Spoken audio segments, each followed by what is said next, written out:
உன்னால் பல மாடலிங் அறிமுகம் ஆகட்டும் அப்படிங்கிறத விஷயங்களை எனக்கு தெளிவுபடுத்தினார். எனக்கு சொன்ன வார்த்தைகளை வளர்ந்து வரும் இளைஞர்களுக்கு சொல்லிடாதீங்க. ஒரு மீடியா கையில் தான் இருக்குது, மக்கள்கிட்ட எதை கொண்டு போய் சேர்க்கணும், எதை கொண்டு போய் சேர்க்கக்கூடாது அப்படின்ட்டு. எந்த ஒரு சூழ்நிலையிலும் தாழ்ந்து போயிடாத. எந்த மீடியாவுக்கும் இந்த கேள்விக்கு நான் வந்து பதில் சொன்னது இல்லை. என்ன நீங்கள் ஜாயின் பண்ணியிருக்கீங்க, எங்கே கருப்பாக இருக்கீங்க? மாடலிங் விட்டு வெளியாகக்கூடிய நான் ஏன் மாடலிங் துறையில் சாதிக்கக்கூடாது? மாடலிங்கில் எனக்கு அதுக்கப்புறம் தான் விருது கிடச்சி. எனக்கு முதல் விருது வந்து கவிதையில் தான் கிடச்சிச்சு. பயணம் செஞ்சு கொண்டு இருக்கும் பொழுது எனக்கு தோன்றின ஒரு கவிதை, உன் கனவுகள் கண் திறக்கட்டும் அப்படின்ட்டுன்னு.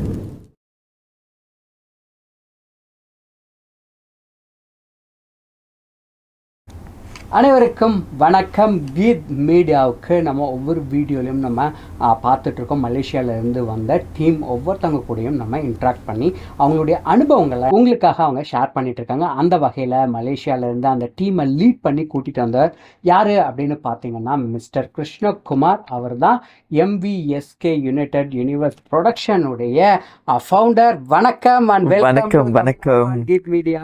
வணக்கம். எப்படி இருக்கீங்க? நல்லா இருக்கேன். நீங்கள் எப்படி இருக்கீங்க? நல்லா இருக்கேன், தேங்க்யூ. ரொம்ப நாளாக நம்ம வந்துட்டு பேசிட்டு அண்ட் நம்ம மெயில் அண்ட் வாட்ஸ்அப் இந்த மூலமாக இருந்தது. நேரில் இப்போ பார்க்குறோம், ரொம்ப மகிழ்ச்சியாக இருக்குது அவங்கள சந்திச்சதில் நேரில். அண்ட் சரி, இப்போது நான் எதில் இருந்து ஸ்டார்ட் பண்ண போகிறேன் அப்படின்னா, உங்கள் டீம் மெம்பர்ஸ் கிட்ட எல்லாம் நிறைய நம்ம டிஸ்கஸ் பண்ணிட்டு இருந்தோம் இல்லையா? அதில் நீங்கள் ரொம்பவே வந்துட்டு ஒர்க்கில் சரியா அப்படியே மல்டி டாஸ்கில் நீங்கள் உங்கள் டீமே வந்துட்டு இயக்கிட்டு இருப்பீங்க அப்படின்னு நான் கேள்விப்பட்டிருக்கேன். அதை பற்றி சொல்லுங்கள். அண்ட் நீங்கள் உங்களுடைய லைஃப்பில் வந்துட்டு எப்படி இந்த நிலைமைக்கு வந்தீங்க அண்ட் மாடலிங்கை எப்படி சூஸ் பண்ணீங்க அப்படிங்கிறத அடுக்கடுக்காக நீங்களே சொல்லிட்டு வாங்க. அனைவருக்கும் வணக்கம். உலகமெங்கும் வாழ்ந்து கொண்டிருக்கின்ற அனைத்து தமிழர்களுக்கும் என்னுடைய முதற்கண் வணக்கத்தை தெரிவித்துக் கொள்கின்றேன். கீத் மீடியாவுக்கு வரவழைத்து என்னை இன்டர்வியூ பண்ணுறதுக்கு உங்களுக்கு நான் மிகப்பெரிய ஒரு நன்றி சொல்லிக்கணும். அது மட்டும் இல்லாமல் மலேசியாவில் இருந்து மலேசியா கலை உலகத்துக்கும் என்னுடைய முதற்கண் நன்றியும் கூட. காஃப் ப்ரொடக்ஷன் அவங்களுக்கும் என்னுடைய நன்றி. MVSK யுனைடெட் யூனிவர்ஸ் ப்ரொடக்ஷன் அப்படின்னு எடுத்துக்கிட்டிங்கன்னு சொன்னாக்கா வந்து அது வந்து ஓனர் அண்ட் ஃபவுண்டர் நான் தான். இந்த MVSK யுனைடெட் யூனிவர்ஸ் ப்ரொடக்ஷனுடைய ப்ரொடக்ஷன் நடத்தி கொண்டு வந்திருக்கும் mister and miss Asia Indian international competition 8 வருடமாக நடந்து கொண்டு இருக்கிறது. இந்த காம்படிஷனை எடுத்து நடத்தி கொண்டு வந்து கொண்டிருக்கின்றது நான் தான். என் பெயர் வந்து கிருஷ்ணகுமார் மாரிமுத்து. என்னை வந்து MV கிரிஷ் அப்படி சொல்லி கூப்பிடுவாங்க. நிறைய விஷயங்களை மக்களுக்காக கொண்டு போனோம். ஒரு மாடலிங்னா என்ன, அந்த மாடல் துறையில் என்னென்ன இருக்குது அப்படிங்கிறத ஒரு முன் உதாரணமாக நான் வந்து நல்ல விஷயங்களை வெளிப்படுத்தணும் அப்படிங்கிற ஒரு நோக்கத்தோடு தான் இந்த MVSK யுனைடெட் யூனிவர்ஸ் ப்ரொடக்ஷனை வந்து ஸ்டார்ட் பண்ணி ரன் பண்ணிட்டு வந்துட்டு இருக்கேன். என்ன இயரில் ஸ்டார்ட் பண்ணீங்க, என்ன நோக்கத்தில்? அதாவது இப்படி ஒன்று ஆரம்பிக்கணும் அப்படின்னு ஏதோ ஒன்று பார்த்து நம்ம ஒரு இன்ஸ்பயர் ஆகி நம்ம ஸ்டார்ட் பண்ணுவோம்.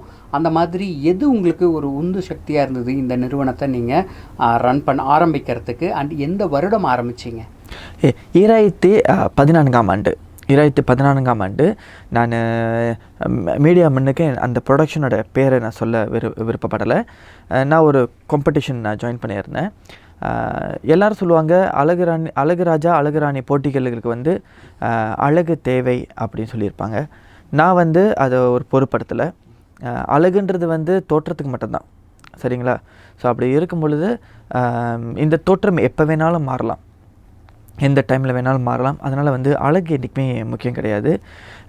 திறமையும் சாதிக்கக்கூடிய தன்னம்பிக்கையும் சிந்தித்து செயல்படக்கூடிய ஒரு விஷயத்தில் எதில் சிந்திக்கணும் அப்படின்னு சொன்னாக்கா, எப்படி தன்னை தானே மாற்றிக்கொள்வது அப்படிங்கிற ஒரு விஷயத்தில் நம்மளை எந்த விஷயத்தில் மாற்றினாக்கா ஒரு விஷயத்தை சாதிக்க முடியும் அப்படிங்கிற ஒரு சிந்தனையோடு நான் 2014ஆம் ஆண்டு ஒரு காம்படிஷனை ஜாயின் பண்ணியிருந்தேன். அந்த காம்படிஷனில் நிறைய பேர் வந்து சொல்லியிருந்தாங்க, ஒரு சில பேர் நிறைய பேர் சொல்லும்போது பொதுவாகவே என்னை பார்த்து சொல்லியிருக்கும் போது, என்ன நீங்கள் ஜாயின் பண்ணியிருக்கீங்க, எங்கே கருப்பாக இருக்கீங்க, கருப்புன்றது வந்து நிறத்துக்கு மட்டும்தான், சரிங்களா? ஏன் சொன்னாக்கா கருப்புங்கிறது அது ஒரு ஹைலைட்டான ஒரு கலரு. நான் போட்டிருக்கிற கோட்டும் கருப்பு தான். அப்படிப்பட்ட ரஜினியே சொல்லியிருக்காரு வந்து அவரே கருப்பு அப்படின்ட்டுன்னு. ஸோ அப்படி இருக்கும்போது வந்து கருப்புன்றது வந்து ஒரு யூனிக்கான ஒரு கலர் தான்.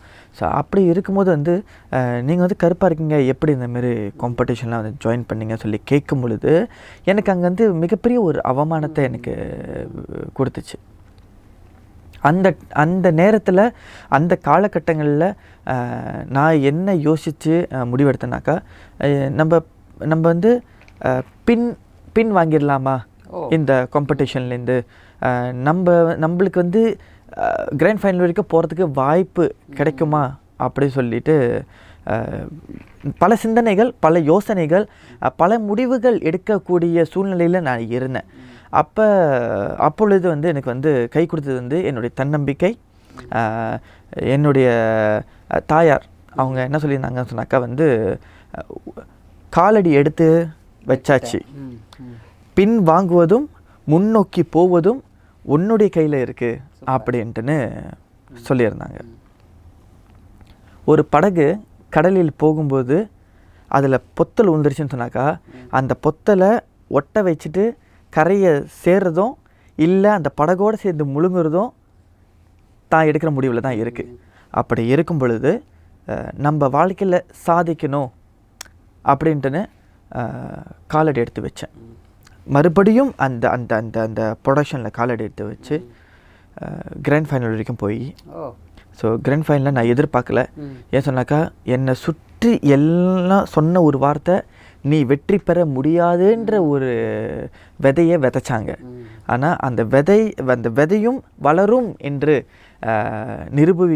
நிரூபிப்பதற்காக இந்த காம்படிஷனில் கிராண்ட் ஃபைனல் வரைக்கும் போய் நான் வந்து வின் பண்ணி எனக்கு வந்து மகுடம் உட்கார்ந்தது 2014ஆம் ஆண்டு. நான் மிகப்பெரிய மகிழ்ச்சி அடைகிறேன். Super super.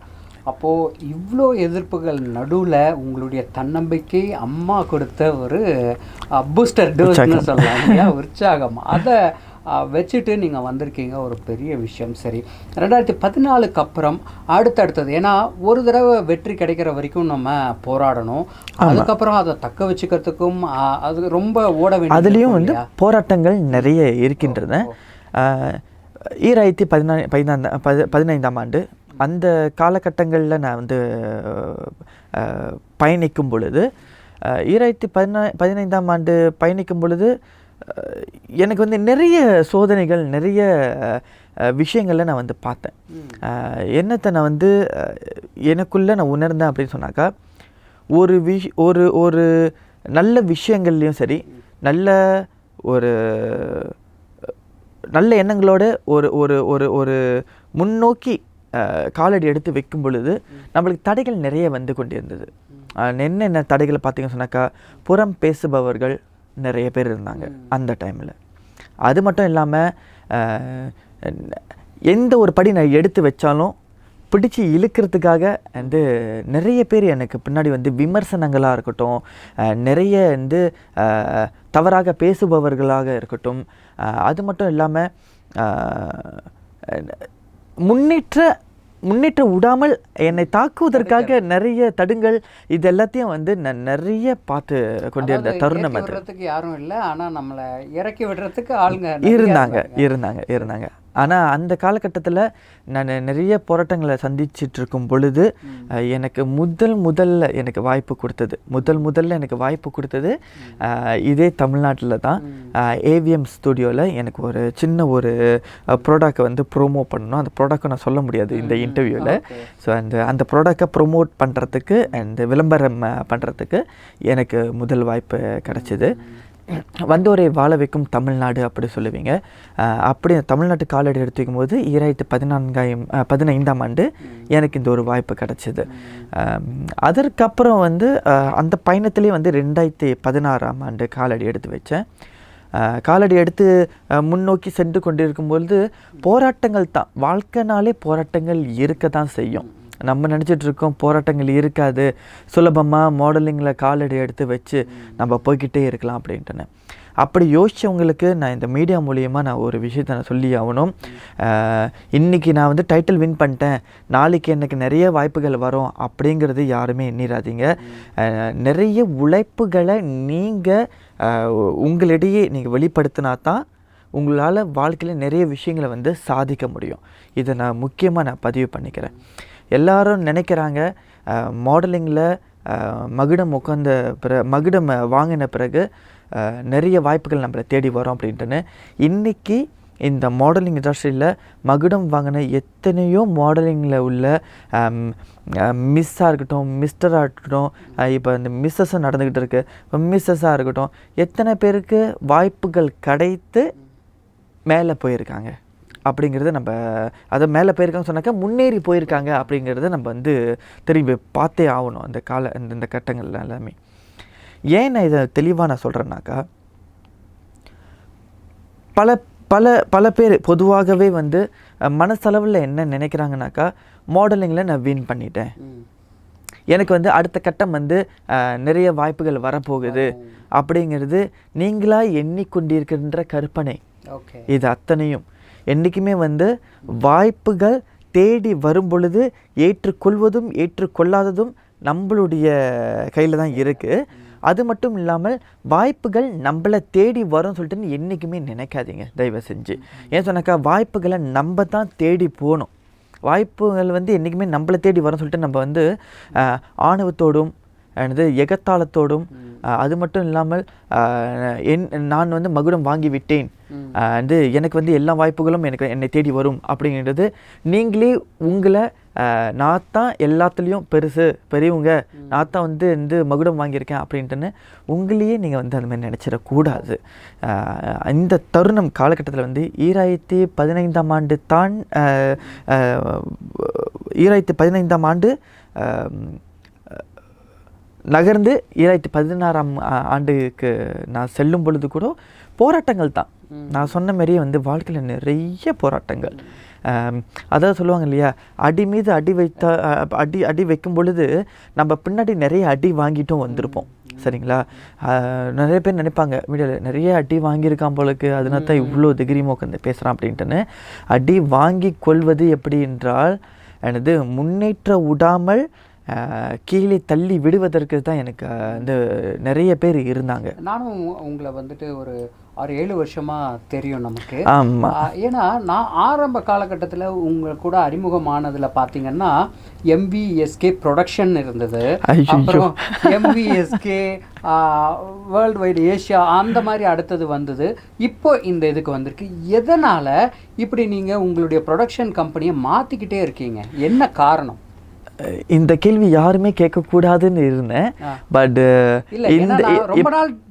இல்லை நான் எந்த மீடியாவுக்கும் இந்த கேள்விக்கு நான் வந்து பதில் சொன்னது இல்லை.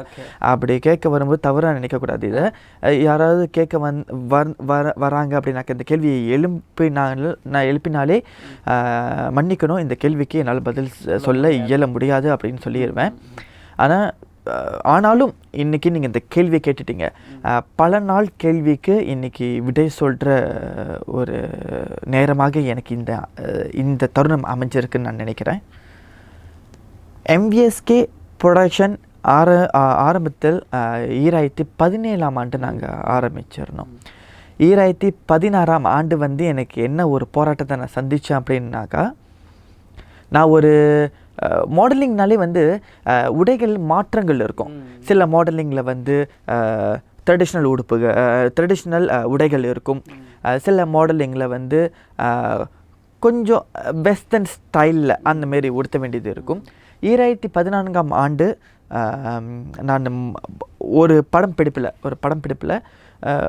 கொஞ்சம் அது ஒரு வந்து அசிங்கம்னு சொல்ல முடியாது, இப்போ செக்ஸின்னு சொல்லுவாங்க இல்லையா, அந்தமாரி நான் வந்து உடைகளை உடுத்த கிடையாது. ஓரளவு நான் வந்து உடைகளை உடுத்தி ஒரு மெகசினுக்கு நான் படப்பிடிப்பு கொடுத்துருந்தேன். அந்த காலகட்டத்தில் நிறைய எதிர்ப்புகள், என்னுடைய குடும்பத்திலையும் நிறைய எதிர்ப்புகள். ஏன்னு சொன்னாக்கா வந்து குடும்பத்தினர் வந்து என்ன சொல்லியிருந்தாங்க சொன்னாக்கா வந்து, எங்கள் வீட்லேயும் வந்து பெண்கள் குழந்தைகள்லாம் இருக்காங்க, நாளைக்கு அவங்களுக்கு திருமணம் பண்ணி கொடுக்க வேண்டியது இருக்கும், இந்தமாரி ஒரு மாடலிங் படங்கள்லாம் நீங்கள் விளையாக்குனீங்கன்னாக்கா அது தவறுதலாக வருகின்ற மருமகன்களுக்கு வந்து அது ஒரு தப்பான ஒரு போர்ட்ரேட் ஆயிரும் அப்படின்ட்டுன்னு சொல்லி கொண்டே இருக்கும் பொழுது, நான் அந்த படப்பிடிப்புலேருந்து அதை வந்து நிறுத்தக்கூடிய சூழ்நிலையில் நான் போயிட்டேன்.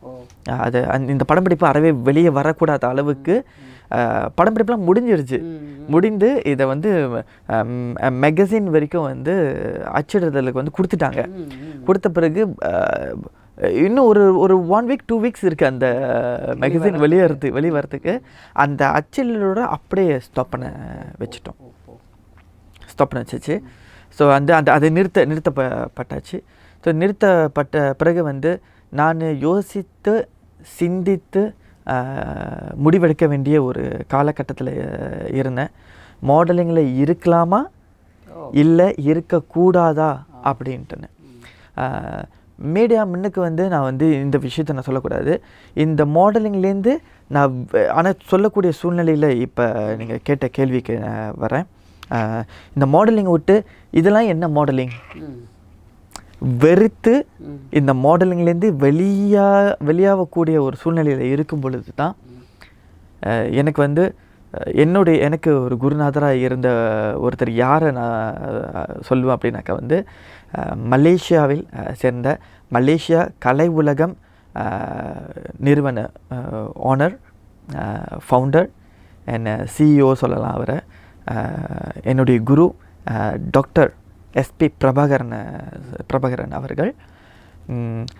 அவர் வந்து நிறைய இந்த மாதிரி நிகழ்ச்சிகள் எல்லாம் வந்து அவங்க மீடியா தான் வந்து நிறைய பேர் படப்பிடிப்புலாம் செய்வாங்க. அப்போ அவரை நான் வந்து அவரோட பேஜஸ்லாம் நான் நிறைய ஃபாலோ பண்ண ஆரம்பித்தோடனே அப்போ அவர்கிட்ட நான் பேச மாட்டேனா, அந்த ஒரு வாய்ப்பு எனக்கு கிடைக்காதா அப்படின்ட்டுன்னு. அப்போ கூட என்ன சுற்றி உள்ளவங்கெல்லாம் சொன்ன வார்த்தை என்னன்னாக்கா, அவர் மலேசியா கலை உலகம் வச்சுருக்காரு, அவர் மீடியாவில் இருக்கார், அவரை பார்க்குறதுக்கு உங்களுக்கு எப்படி இது வாய்ப்பு கிடைக்கும், நீங்களும் மாடல் துறையில் இருக்கீங்க அப்படின்ட்டு. அவர் கோலாலம்பூரில் இருந்தார். நான் அப்போ வந்து சிங்கப்பூருக்கு காலடி எடுத்து வச்சிட்டேன். நான் பிறந்தது எல்லாம் வந்து மலேசியா தான், வளர்ந்தது எல்லாம் மலேசியா தான். ஆனால் தொழிலுக்காக நான் சென்ற நாடு தான் வந்து சிங்கப்பூர். ஆனால் எப்படி வந்தோரை வாழ வைக்கும் தமிழ்நாடு சொல்கிறீங்களோ அதுபோல் வந்து வந்தோரை வாழ வைத்த அந்த சிங்கப்பூர் அப்படி சொல்லலாம். சிங்கப்பூர் தொழிலுக்காக நான் சென்றிருந்தது 12 வருடம் ஆகுது. நான் சிங்கப்பூர்லேயே செட்டில் ஆகி அங்கே இருந்து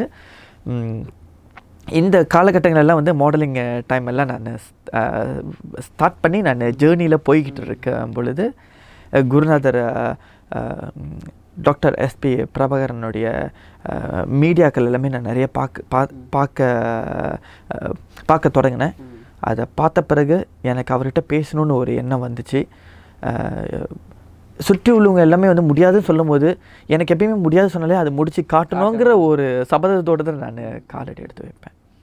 அந்த காலகட்டங்களில் தான் வந்து நானே முயற்சி பண்ணி அவருடைய தொலைபேசி எண்ணை வந்து சோஷியல் மீடியாவிலே தேடி எடுத்து அவருக்கு கால் பண்ணி தொலைபேசி மூலியமாக டாக்டர் எஸ்பி பிரபாகரன்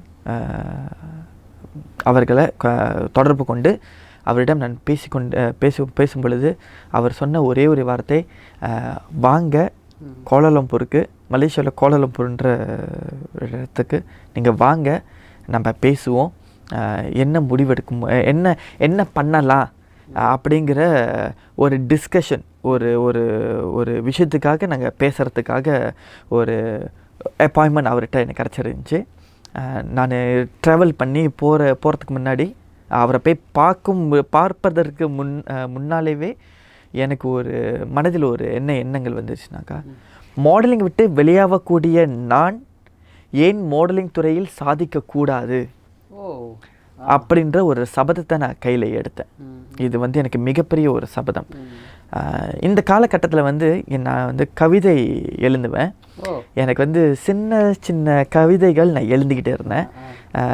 காதல் கவிதைகளாக இருக்கட்டும், இப்போ உள்ள சிச்சுவேஷனில் வந்து காதல்களுக்கு வந்து நிறைய கவிதைகள் வெளியே அந்த அந்த அந்த கவிதைகள் ஏன் சொன்னாக்க அதெல்லாம் தாண்டி ஒரு 6-7 வருடங்கள் அதனால எனக்கு அவ்வளோ நினைவுகள் இல்லை.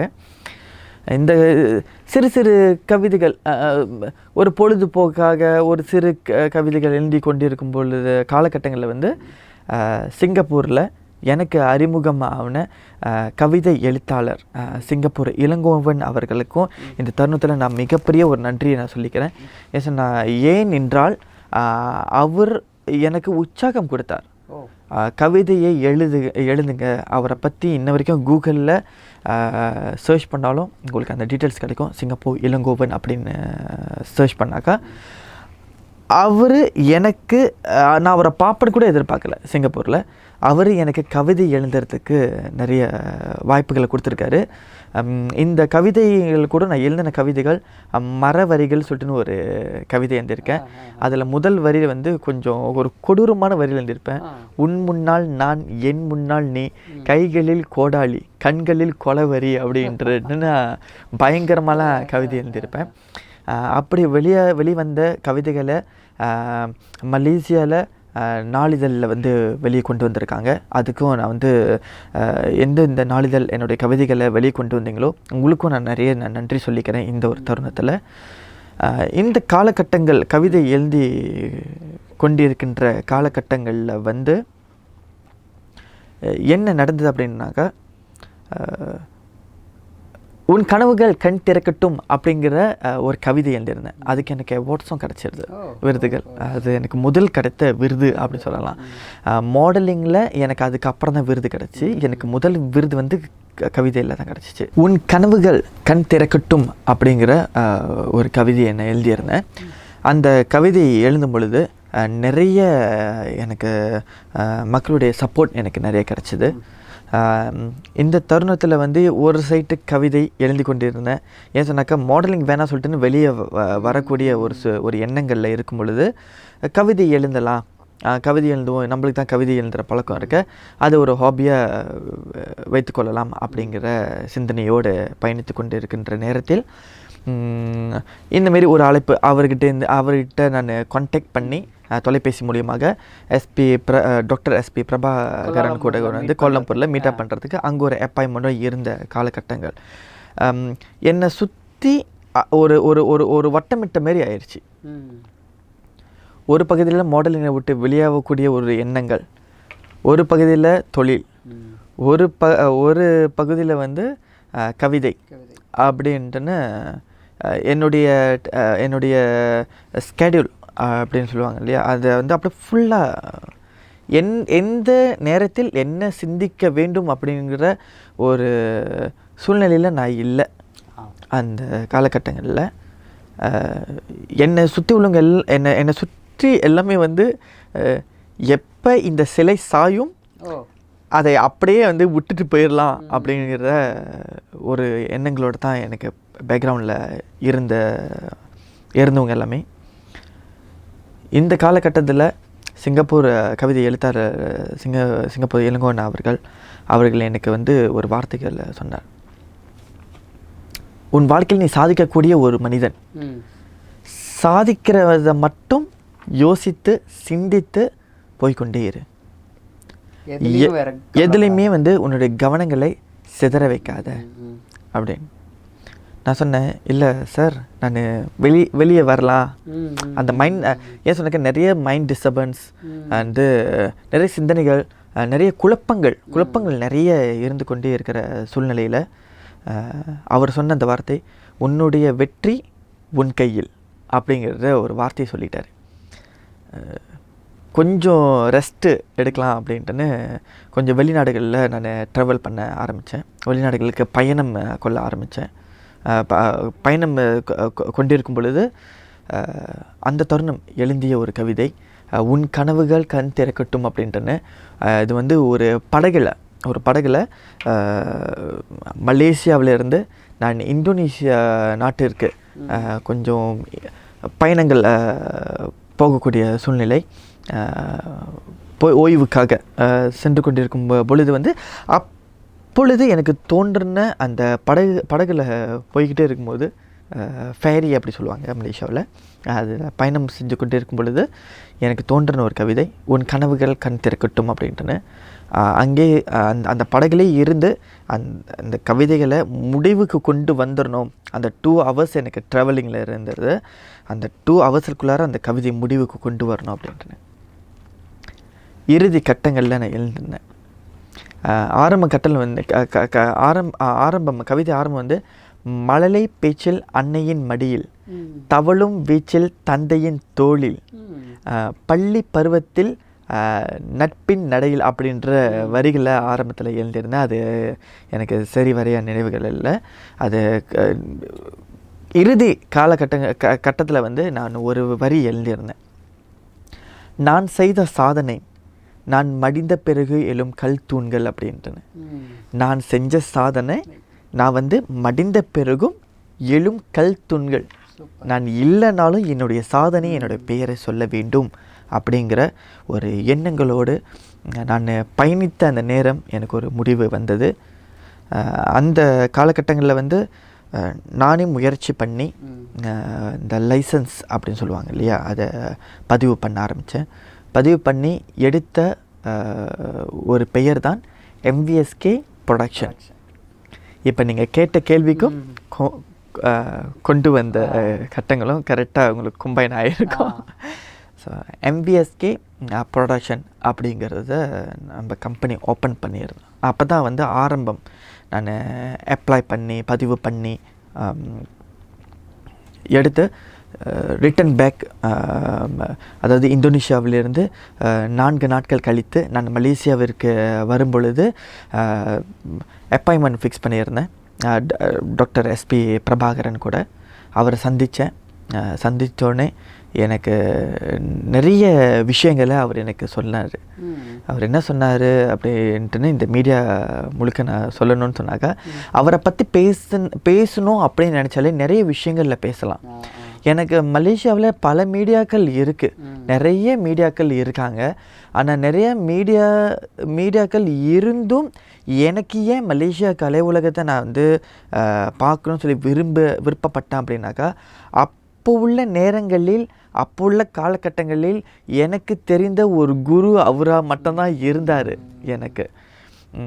அதனால் அவரை சந்திக்கணும் அப்படிங்கிற ஒரு எண்ணம் வந்தது. நிறைய விஷயங்கள் அவர் எனக்கு வந்து கற்றுக் கொடுத்தார். சாதாரணமாக சொல்லக்கூடிய விஷயம் இல்லை அவர் சொன்ன எனக்கு வார்த்தைகள். சிறு வயதில் அப்போ எனக்கு 2015ஆம் ஆண்டு அப்படி 16ஆம் ஆண்டு காலகட்டங்களில் நீங்கள் பார்த்தீங்கன்னாக்கா, என்னுடைய வயது ஏறக்குறைய ஒரு 26 அந்த காலகட்டங்களில் தான் இருக்கும். அவர் வந்து என்னை விட பெரியவர் இல்லையா. அப்போ அவர் வந்து எனக்கு கொடுத்த வார்த்தைகள், என்னுள் திணித்த வார்த்தைகள் என்னவென்று கேட்டீங்க அப்படின்னு நினைத்தீங்கன்னாக்கா, வாழ்க்கையில் முன்னேறக்கூடிய வயதில் நீ இருக்க, உன்னுடைய வயதை தாண்டி வந்தவன் நான். அப்படி இருக்கும் பொழுது நிறைய சிரமங்கள் இருக்க தான் செய்யும். வாழ்க்கையில் முன்னேறி வரத்துக்கு இது ஒரு நல்ல ஒரு பிளாட்ஃபார்மாக உனக்கு அமைந்திருக்கு. நீ வரும் பொழுதே கம்பெனி எல்லாத்தையும் வந்து ரெஜிஸ்ட்ரேஷன் பண்ணிட்டு தான் நீ வந்திருக்க என்னை பார்க்க. எடுத்து நடத்து. பல மாடலுக்காக மிஸ்ஸாக இருக்கட்டும், மிஸ்டராக இருக்கட்டும், அவங்களுக்கு ஒரு வாய்ப்புகளை எடுத்து கொடு. உன்னால் பல மாடலிங் அறிமுகம் ஆகட்டும் அப்படிங்கிறத விஷயங்களை எனக்கு தெளிவுபடுத்தினார். எந்த ஒரு சூழ்நிலையிலும் தாழ்ந்து போயிடாத. தாழ்ந்தவன் சாதிப்பதற்கு அர்த்தமில்லை. அந்த வார்த்தைகளை நிறைய எனக்கு வந்து சொன்னவர் டாக்டர் SP பிரபாகரன், மலேசியா கலை உலகத்துடைய ஃபவுண்டர். ஸோ அவருடன் உட்காந்து நாங்கள் வந்து இங்கே ஹோட்டல் அப்படின்னு சொல்லுவீங்க இல்லையா, சாப்பிட்டு கொண்டே தான் இந்த விஷயத்தை நாங்கள் பேசணும். அவர் நிறைய விஷயங்களை எனக்குள்ளார உள்ளுக்கு கொண்டு வர எனக்கு நிறைய உற்சாகம் வந்தது. இந்த விஷயத்தில் உற்சாகம் வந்தது. நமக்கு கூட ஒரு பெரியவர் இருக்கார், ஒரு குருநாதர். அதனால அவர் கூடயே சேர்ந்து நம்மளுடைய பயணத்தை தொடங்குவோம் அப்படின்ட்டு. அவர் சொன்ன வார்த்தை, நீ எடுத்து வைக்கிற ஒவ்வொரு வெற்றியுடைய படி ஒரு படி மேல் படி மீது உன்னுடைய வெற்றியை நோக்கி நீ போய்கொண்டே இரு. உனக்கு பின்னாடி இது முன்னால் எத்தனை பேர் உனக்கு உற்சாகம், ஊக்குவிப்பு, ஒத்துழைப்பு இதெல்லாம் கொடுத்தாங்கன்னு எனக்கு தெரியலை. நான் இருக்கும் வரை உனக்கு ஒத்துழைப்பு, உற்சாகம் அனைத்தையும் கொடுக்க நான் தயாராக இருக்கேன். இதுவே ஒரு உன்னுடைய பயணங்களை நீ தொடரு அப்படின்னு சொன்னார். அந்த காலகட்டங்களில் அப்பா தவறுற நேரம் எனக்கு தவறு நேரம். அப்பயும் கஷ்டங்களை தான் நான் அனுபவித்தேன். அப்பா தவறுற நேரம். அந்த காலகட்டங்களில் இந்த மாடலிங் காம்படிஷனை நடத்த சிச்சுவேஷனில் இருக்கிற சூழ்நிலைகளில் இருக்கும் பொழுது அப்பா தவறத்துக்கு இன்னும் 1 வாரம் இருக்குது. நான் மருத்துவமனைக்கு சென்றிருந்தேன். அப்போ எழுந்தின அப்பாவை பார்த்தோன்னே எனக்கு எழுந்தின ஒரு வரி ஏன் சொன்னாக்கா, டாக்டர் எல்லாம் மருத்துவமனையில் என்ன சொல்லிட்டாங்கன்னாக்கா, என்ன சொன்னாங்க அப்படின்னாக்கா, அப்பா இருக்கிறது எவ்வளோ நாள் தெரியல, நீங்கள் கிட்ட அவர் கூட இருந்து அவர்கிட்ட பேசி பாருங்கள், கண் விழிக்கிறாரா இல்லையா அப்படின்ட்டு. அவர் கண் விழிக்க முடியாத ஒரு சூழ்நிலையில் அவர் மருத்துவமனையில் இருக்கிற சூழ்நிலை. அப்பொழுது ஒரு அப்படியே காலங்களுக்கு அப்படியே நாட்கள் கடந்து நாளை இறக்கப் போகிறார் அப்படின்றால் இன்று நான் எழுதிய கவிதை அப்பா என்ற ஒரு கவிதை எழுதியிருக்கேன். அந்த கவிதையில் நான் ஒரு வரி எழுதியிருப்பேன். மரண வாசலுக்காக காத்து கொண்டிருக்கும் ஒரு அன்பான ஒரு உயிர் அப்படின்ற ஒரு வேர்ட்ஸை வச்சு நான் எழுந்திருந்தேன். மிகப்பெரிய கஷ்டங்களை கொடுத்துச்சு எனக்கு. நான் கவிதை எழுந்தினேன். அந்த கவிதையும் மலேசியாவில் உள்ள நாளிதழ்களில் வெளியே வந்தது. ரொம்ப சங்கடமாக இருந்துச்சு அந்த காலகட்டங்களில். ஒரு பகுதியில் பார்த்தோம்னு சொன்னாக்கா மாடலிங் விட்டு வெளியாகக்கூடிய ஒரு சூழ்நிலை. ஒரு பகுதி பார்த்தோம்னு சொன்னாக்கா, ஒரு பக்கம் பார்த்தாக்கா புறம் பேசுபவர்கள் ஒரு பக்கம் இருந்தாங்க. ஒரு பக்கம் எனக்கு பேசி முடிவு எடுத்துட்டோம். இந்த காலகட்டங்களில் டாக்டர் SP பிரபாகரன் கூட பேசி முடிவெடுத்து இந்தமாரி அவர் எனக்கு கொடுத்த ஒரு ஊக்குவிப்பு என்ன சொன்னாக்கா, எடுத்து நடத்துங்க, நல்ல ஒரு பிளாட்ஃபார்ம். உங்களை மாரி ஒரு இளைஞர்கள் இந்தமாரி ஒரு மாடலிங் துறைகளை எடுத்து நடத்தும் பொழுது பல இளைஞர்களுக்கு இது ஒரு முன் உதாரணமாக இருக்கும்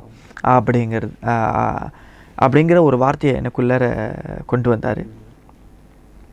இதை நான் ஏற்றுக்கொண்டு முதல் வருடம் 2017ஆம் ஆண்டு நிறைய விமர்சனங்கள் தான். அப்பயும் அது என்னை விட்டு போகலை.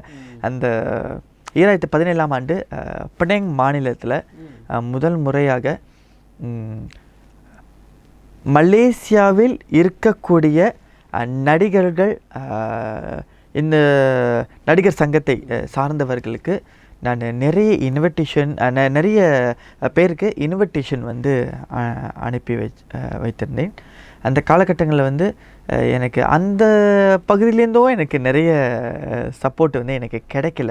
அப்போ உள்ள என்ன முதல் முறையாக ஒரு மாடலிங் கம்பெனியை திறப்பு விழா செய்கிறோம். எனக்கு தெரிஞ்சவர்களுக்கு நான் இன்விடேஷன் அனுப்பியிருந்தேன், அழைப்பு அனுப்பியிருந்தேன். அப்போ உள்ள காலகட்டங்களில் என்னுடைய ஈவெனுக்கு வந்திருந்த ரொம்ப பேர் வரல. ஒரு பெரிய துறையில் உள்ளவங்களும் சரி, இல்லை இந்த ஃபிலிம் இண்டஸ்ட்ரியிலையாக இருக்கட்டும், மாடர்ன் இண்டஸ்ட்ரியாக இருக்கட்டும், இந்த துறையில் சார்ந்தவர்களும் சரி, நான் எதிர்பார்த்தது ஏறக்குறைய ஒரு 100 பேராவது வருவாங்க அப்படின்ட்டுன்னு. மக்கள் மத்தியில் எனக்கு அந்த வரவேற்பு நிறைய சப்போர்ட் எனக்கு கொடுத்துருச்சு. பெனாங் மாநிலத்தில் 4000 பேர் மக்கள் உட்கார்ற மாரி ஒரு ஹால் எடுத்திருந்தோம். அந்த ஹாலில் ஏறக்குறைய ஒரு 2000 பேராவது ராஃப்லி வந்திருந்தாங்க. அது மட்டும் இல்லாமல் மீடியா அப்படி பார்த்தீங்கன்னு சொன்னாக்கா மலேசியா கலை உலகம் எங்களுக்கு நிறைய சப்போர்ட்டும் கொடுத்துருந்தாங்க. அந்த லான்ச்சிங் நடக்கும்போது, லான்ச் பண்ணும்போது MVSK ப்ரொடக்ஷனை அந்த 2017ஆம் ஆண்டு என்னுடைய முதல் ஷோ லான்ச்சிங் முடிஞ்சிருச்சு. அந்த லான்ச்சிங்க்கு வர சொன்ன 100 பேர், அந்த முக்கிய பிரமுகர்களாக இருக்கட்டும், முக்கிய தலைவர்களாக இருக்கட்டும், சிறப்பு விருந்தினர்களாக இருக்கட்டும், வர சொன்ன 100 பேரில் எனக்கு வந்திருந்த முக்கியமான விருந்தினர்கள் ஏறக்குறைய ஒரு 8 பேர் தான் வந்திருப்பாங்க. 10க்குள்ள தான், அதுக்குள்ளார தான் இருந்தது. இந்த கட்டத்தில் எனக்கு இன்னும் மன வருத்தத்தை உண்டாக்குனுச்சு. பட் மிஸ்டர் பச்சையப்பன் அவர்கள் என்னோட இருந்தார். அந்த காலகட்டத்திலாம் வந்து நாங்கள் நிறைய ஒரு ஃப்ரெண்டாக இருந்தோம். எங்களுக்குள்ளார வந்து ரொம்ப ஒரு நெருங்கிய ரொம்ப அதிக நெருங்கிய தொடர்பு சொல்ல முடியாது, ஒரு நண்பர் எப்படி இருப்பாரோ அந்த மாதிரி ஒரு ரிலேஷன்ஷிப்பில் நாங்கள் இருந்தோம். அவர் வந்து ஜோஹர் பருன்ற ஒரு ஸ்டேட்டில் நடத்திட்டு வந்திருந்தார். நான் மலேசியா அளவில் வந்து இந்த ஈவனை நடத்தணும் அப்படிங்கிற ஒரு குறிக்கோளோடு தான் நான் வந்து இந்த களத்தில் நான் இறங்கினேன். 2017ஆம் ஆண்டு நடத்தின இந்த லான்ச்சிங்கில் ஒரு 8 பேர் தான் வந்திருந்தாங்க. அதில் வந்து மலேசியா கலை உலகம், மிஸ்டர் பச்சையப்பன் அவர்கள் மித்தாஸ் மீடியாவிலேருந்து வந்திருந்தார்.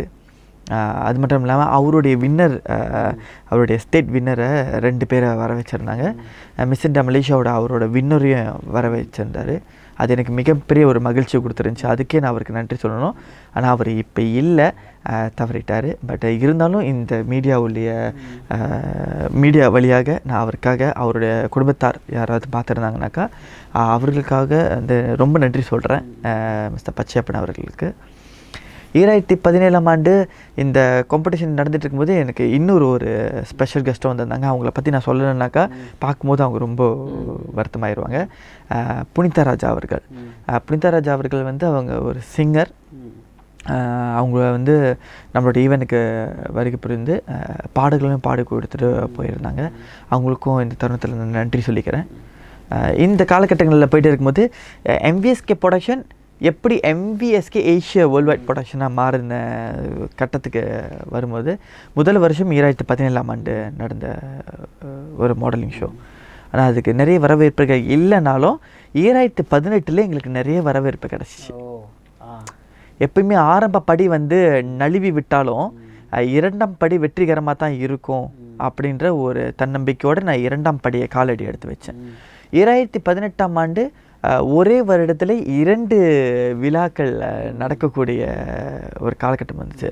மலேசியாவில் கிராண்ட் ஃபைனல் நம்ம நடத்தியிருந்தாலும் அதே 2018ஆம் ஆண்டு இந்தோனேஷியா கடல் கடந்து எங்களுக்கு இன்னொரு நாட்டிலையும் எங்களுக்கு ஒரு ரெக்கக்னைசேஷன் கிடச்சிது. வரவேற்பும் நல்ல வரவேற்பு.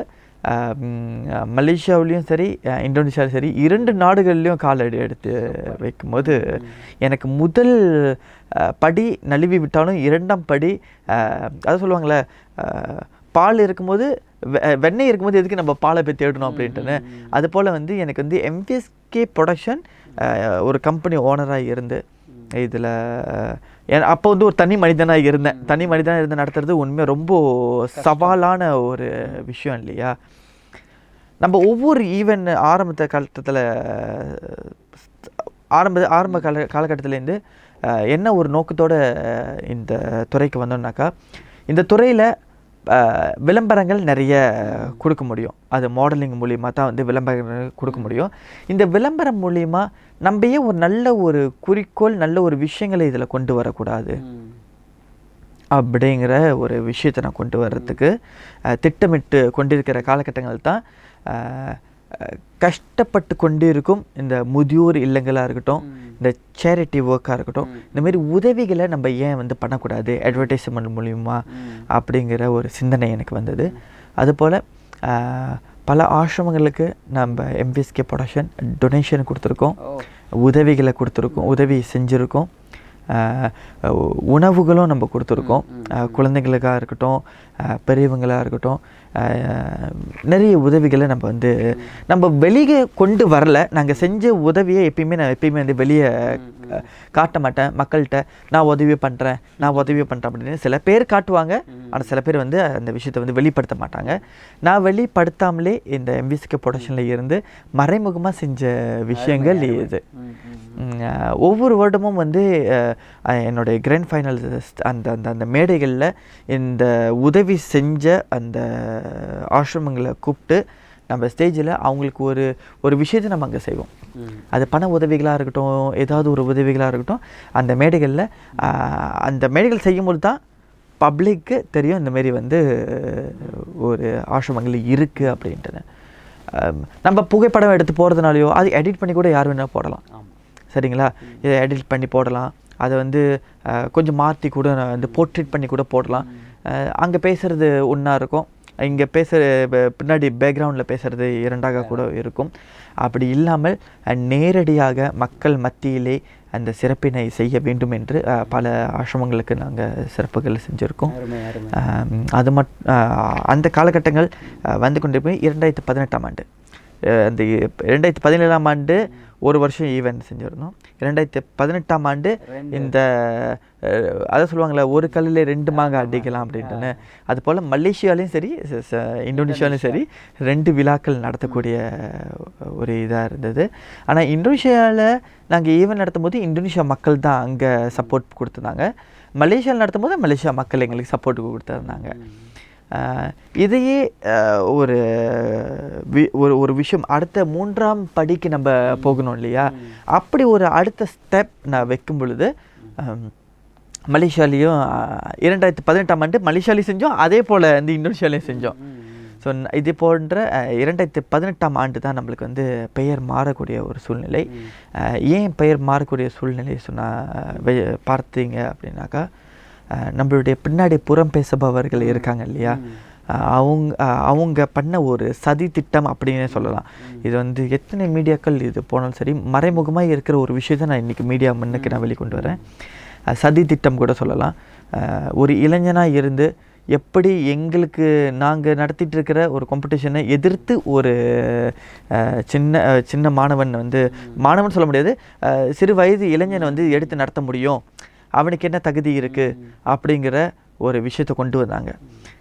அதனை ஒட்டி விமர்சனங்கள் மூலியமாகவே பல எதிரிகள் எனக்கு உருவாகி என்னுடைய ப்ரொடக்ஷனே வந்து மூட வேண்டிய சூழ்நிலை கட்டாயத்துக்கு வந்தாச்சு. ஸோ MVSK ப்ரொடக்ஷன் மூட வேண்டிய கட்டாயத்துக்கு வந்த தருணம் அப்பயும் என்னுடைய குருவாக இருந்த டாக்டர் SP பிரபாகரன் அவர்கள் விடலை.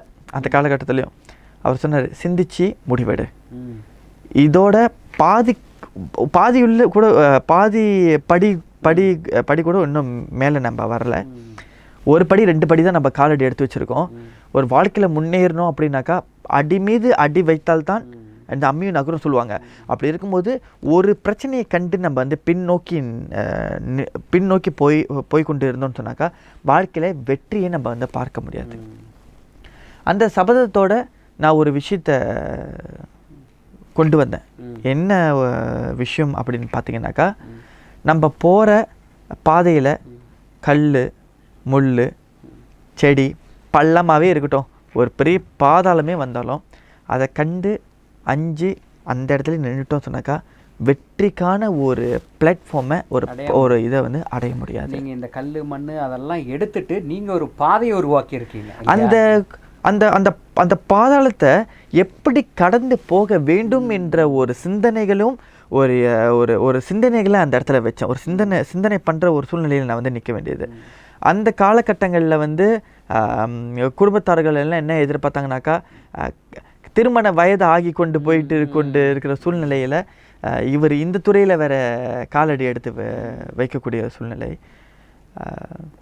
நான் என்ன சிந்திச்சு முடிவெடுத்தேனாக்கா, பாலத்தை போடுவோம், நம்ம உருவாக்கிய பாலம் யாரும் அசைக்க முடியாத ஒரு பாலமாக இருக்க வேண்டும் என்று நினைத்து அந்த அந்த அந்த கடினமான பாதையை தாண்டி அடுத்த படி எடுத்து வைக்கும் பொழுது தான் MVSK Asia world wide production அப்படின்றத நம்ம பதிவு பண்ணோம். அந்த பதிவு பண்ணும்போது கூட அது சொல்லுவாங்க இல்லையா, இந்த நண்டு கதை அப்படி சொல்லுவாங்க. நண்டு எப்பயுமே மேலே ஏறும்போது இன்னொரு நண்டு கீழே இறக்கிவிடுன்ட்டுன்னு. அந்த தருணத்தில் வந்து ஒரு சில மீடியாக்கள் வந்து சப்போர்ட் பண்ணுறதுக்கு வந்தாங்க. நம்மளுக்கு சப்போர்ட் பண்ண வருவாங்க. வந்தோடனே அந்த ஒரு காலகட்டங்கள் வரைக்கும் தான் நம்ம கூட இருப்பாங்க. திடீர்னு நம்மளை விட்டுட்டு போயிடுவாங்க. அப்படி இருக்கிற சூழ்நிலையில் வந்து மலேசிய கலை உலகம் 7 வருடமாக, 8வது வருடம் ஆயிடுச்சு. இந்த 8 வருடமும் மலேசியா கலை உலகம் எங்களோடு சேர்ந்து பயணத்தை கொண்டு வந்திருக்காங்க. அதுக்காகவே நான் வந்து மலேசியா கலை உலகத்துக்கு மிகப்பெரிய ஒரு நன்றி சொல்லணும். உண்மையாக சொல்ல போனாக்கா நான் தலை வணங்கணும் அப்படின்னு தான் நான் சொல்லுவேன். அப்படி ஒரு மரியாதை எனக்கு அந்த மீடியாக்கள் மீது. ரொம்ப நம்மளை சுற்றுச்சூழலில் உள்ளவங்க என்ன சொல்லுவாங்க, அந்த மீடியாவுக்கு மட்டும் நீங்கள் முக்கியத்துவம் கொடுக்குறீங்க, எங்கள் மீடியாவுக்கு நீங்கள் முக்கியத்துவம் கொடுக்க மாட்டேன்றீங்க அப்படின்ற ஒரு சொல்லை வந்து முன்னுக்கு கொண்டு வந்தாங்க. நான் அதுக்கும் இந்த மீடியாவில் நான் விளக்கம் கொடுக்குறேன். நம்ம ஒரு மீடியாவை நம்மளோட ஈவெனுக்கு வரவேற்றிருந்தோம். மற்ற மீடியாக்களுக்கும் நம்ம அழைப்புதல் அனுப்பியிருந்தோம். அவங்க பார்த்துட்டாங்க. அந்த அழைப்புதலை பார்த்துட்டு நம்மளுக்கு அவங்கள்ட்டேருந்து எந்த ஒரு ரிப்ளையும், எந்த ஒரு ஃபீட்பேக், அவங்கள்ட்டேருந்து எந்த ஒரு இதுவும் நம்மளுக்கு வரலை அப்படிங்கிறத சொல்லலை. நீங்கள் நம்மளோட ப்ரொடக்ஷன், நம்மளோட ஈவெண்ட்லலாம் பார்த்துருந்தீங்கன்னாக்கா அந்த போஸ்டர்லே, அந்த இப்போ நம்மளோட ஈவெண்ட் போஸ்டர்லேயே கீழேலாம் நிறைய இந்த லோகோஸ் இதெல்லாமே நம்ம போட்டிருப்போம். சப்போர்ட் பண்ணுறாங்க அவங்க இதெல்லாம் போட்டிருப்போம். அப்படி போட்டு கூட அவங்க வந்து வரல அப்படின்றத நம்மள்கிட்ட சொல்லாமல் இருந்தபோது கூட அனுப்பிய அழைப்புதலுக்கு வந்து அவங்க வரல நம்மளால் வந்து தீர்மானம் பண்ண முடியாதுன்றதுக்காக அவங்களுடைய லோகோ எல்லாத்தையும் நம்ம கீழே போட்டுருவோம், அவங்களோட கம்பெனியோட விஷயங்களை கீழே வந்து போட்டுருவோம் அப்படின்ட்டு நம்ம போட்டுட்டு 2018ஆம் ஆண்டு அதே போல் 2 ஈவெண்ட் நம்ம நடத்தியிருந்தோம். நடத்தும்போது நம்ம போட்டிருந்த நம்ம அழைப்புதல் கொடுத்து வராதவங்களும் சரி, வந்தவங்களுக்கும் சரி, வந்தவங்களுக்கு நான் நன்றி சொல்லுவேன், வராதவங்களுக்கு அவங்களுக்கும் நான் நன்றி தான் சொல்லுவேன். ஒரு இளைஞனுக்கு நீங்கள் வந்து சப்போர்ட் கொடுக்கல, உற்சாகம் கொடுக்கல, உங்களுக்கு வந்து ஆதரவு கொடுக்கல அப்படி சொல்லும்போது நம்ம எப்படி வெற்றி பாதையை தொட முடியும்? அதாவது ஒரு கை தட்டுனா சத்தம் வராது, 10 கைகள் சேர்ந்து தட்டுனா தான் ஓசையே வரும் அப்படி சொல்லிடுவாங்க. அப்படி இருக்கும்போது நான் ஒண்டியே கைத்தட்டில் கொடுத்துக்கிட்டே இருக்கேன். ஆனால் பின்னாடி வர அத்தனை பேரும் வந்து எனக்கு கைத்தட்டில் கொடுக்கல. அப்படி இருக்கும்போது எனக்கு அந்த இடத்துல கொஞ்சம் வருத்தத்தை கொடுத்துச்சு. இந்த காலகட்டங்களில் வந்து 2018 காலடி எடுத்து வச்சோம் இல்லையா, அந்த ஒரே வருஷத்துலே நம்மளுக்கு வந்து 2 ஈவெண்ட் நடத்தக்கூடிய சூழ்நிலை. மக்கள் மத்தியில் எனக்கு நிறைய சப்போர்ட்டு கிடச்சிச்சு. நான் மீடியாக்கள் அப்படி சொல்லி பார்த்தோம் சொன்னாக்கா வந்து மலேசிய கலை உலகம் நிறைய சப்போர்ட் பண்ணியிருந்தாங்க. மக்கள் மத்தியில் வந்து எங்களுக்கு வந்து நிறைய வரவேற்புகள் கிடச்சி. மாடலிங் ஷோ நடத்துகிறோம், அந்த மாடலிங் எதுக்காக நடத்துகிறோம், அதோட நோக்கம் என்ன, மாடலிங்னாக்கா ரொம்ப வந்து கவர்ச்சிகரமாக போடுவாங்களா அப்படின்ற ஒரு தாட்ஸில் இருக்கும்போது அந்த கட்டளையை உடைச்சி நான் கொண்டு வந்த விஷயங்கள் தான் ட்ரெடிஷ்னல் காஸ்டியூம் அப்படின்னு சொல்லி கொண்டு வந்தேன். கலாச்சாரத்தோட வந்து உடைகளை உடுத்தி மேடைகளில் நடக்க வச்சாலும் அதுவும் ஒரு மாடலிங் தான். சரிங்களா? ஸோ அப்படி ஒரு விஷயத்தை நம்ம கொண்டு வந்திருந்தோம். 2018ஆம் ஆண்டு நல்ல மக்கள் மத்தியில் நிறைய சப்போர்ட் எனக்கு கிடச்சிது. அதை நான் எப்படி நான் சொல்லணும் அப்படின்னு பார்த்தீங்கன்னாக்கா, எப்படி நான் மக்களிடையே கொண்டு போய் சேர்க்கணுன்னாக்கா, ஒரு ஈவெண்ட் ஹால் நாங்கள் புக் பண்ணியிருந்தோம். அந்த ஈவெண்ட் ஹாலில் பிரம்மாண்டமான ஈவெண்ட்டை குவாலிட்டின்னு சொல்லி ஒன்று இருக்குது. ஒரு விஷயத்தை நம்ம மக்கள் மத்தியில் கொண்டு போகணுன்னாக்கா அதுக்கு நல்ல ஒரு குவாலிட்டி நம்ம கொடுக்கணும். அப்படி நான் வெளியே கொண்டு வந்த மாடலிங் ஷோ 2018ஆம் ஆண்டு பிரம்மாண்டமாக நடந்துச்சு. கோலாலம்பூரில் 500 பேருக்கு வரவேற்றுருந்தோம். 500 பேரை தாண்டி எங்களுக்கு மக்கள் வந்தபோது அவங்களுக்காக நான் உண்மையாகவே நான் மன்னிப்பு கேட்டுக்கிறேன். ஏன் சொன்னாக்கா அந்த பின்புறத்தில் வந்து எங்களால் வந்து இருக்கைகளை வந்து போட முடியாத ஒரு சூழ்நிலை. நம்ம வந்து நாற்காலிகளை போட்டு கூட பத்தலை எங்களுக்கு. அந்தளவுக்கு ஒரு க்ரௌடட் வந்து நல்ல ஒரு சப்போர்ட்டை கொடுத்துருந்தாங்க. இதுக்காகவே நான் மலேசியா கலை உலகத்துக்கு நான் நன்றி சொல்லணும். ஏன்னாக்கா நான் திருப்பி நான் இந்த விஷயத்தை கொண்டு வரேன்னாக்கா, ஒரு மீடியா கையில் தான் இருக்குது, மக்கள்கிட்ட எதை கொண்டு போய் சேர்க்கணும், எதை கொண்டு போய் சேர்க்கக்கூடாது அப்படின்ட்டுன்னு. அப்படி இருக்கிற சூழ்நிலையில் மலேசிய கலை உலகம் எங்களுடைய ஒவ்வொரு அட்வர்டைஸ்மெண்ட்டையும் ஒவ்வொரு விளம்பரங்களையும் மக்களிடத்தில் கொண்டு போய் சேர்த்தாங்க. ஸோ இதுக்கு நான் ரொம்ப பெருமைப்படுறேன். ஒரு இளைஞனுக்கு ஒரு குருவாக இருந்து சப்போர்ட் பண்ணது. இந்த தருணத்தில் 2019ஆம் ஆண்டுக்கு நாங்கள் வரும்பொழுது எனக்கு கீழே வந்து ஒரு கேபினட் அப்படின்ற ஒரு இதை கொண்டு வரணும். கேபினட்னாக்கா இந்த பீரோ அப்படின்லாம் நினச்சிடாதீங்க. கேபினட் அப்படின்னாக்கா ஒரு சார்ட். எம்பிஎஸ்கே இப்போ ஏஷியா வேர்ல்ட்வைட் ப்ரொடக்ஷனுக்கு வந்து ஒரு சார்ட் வரணும் அப்படிங்கிறத கொண்டு வந்தேன்.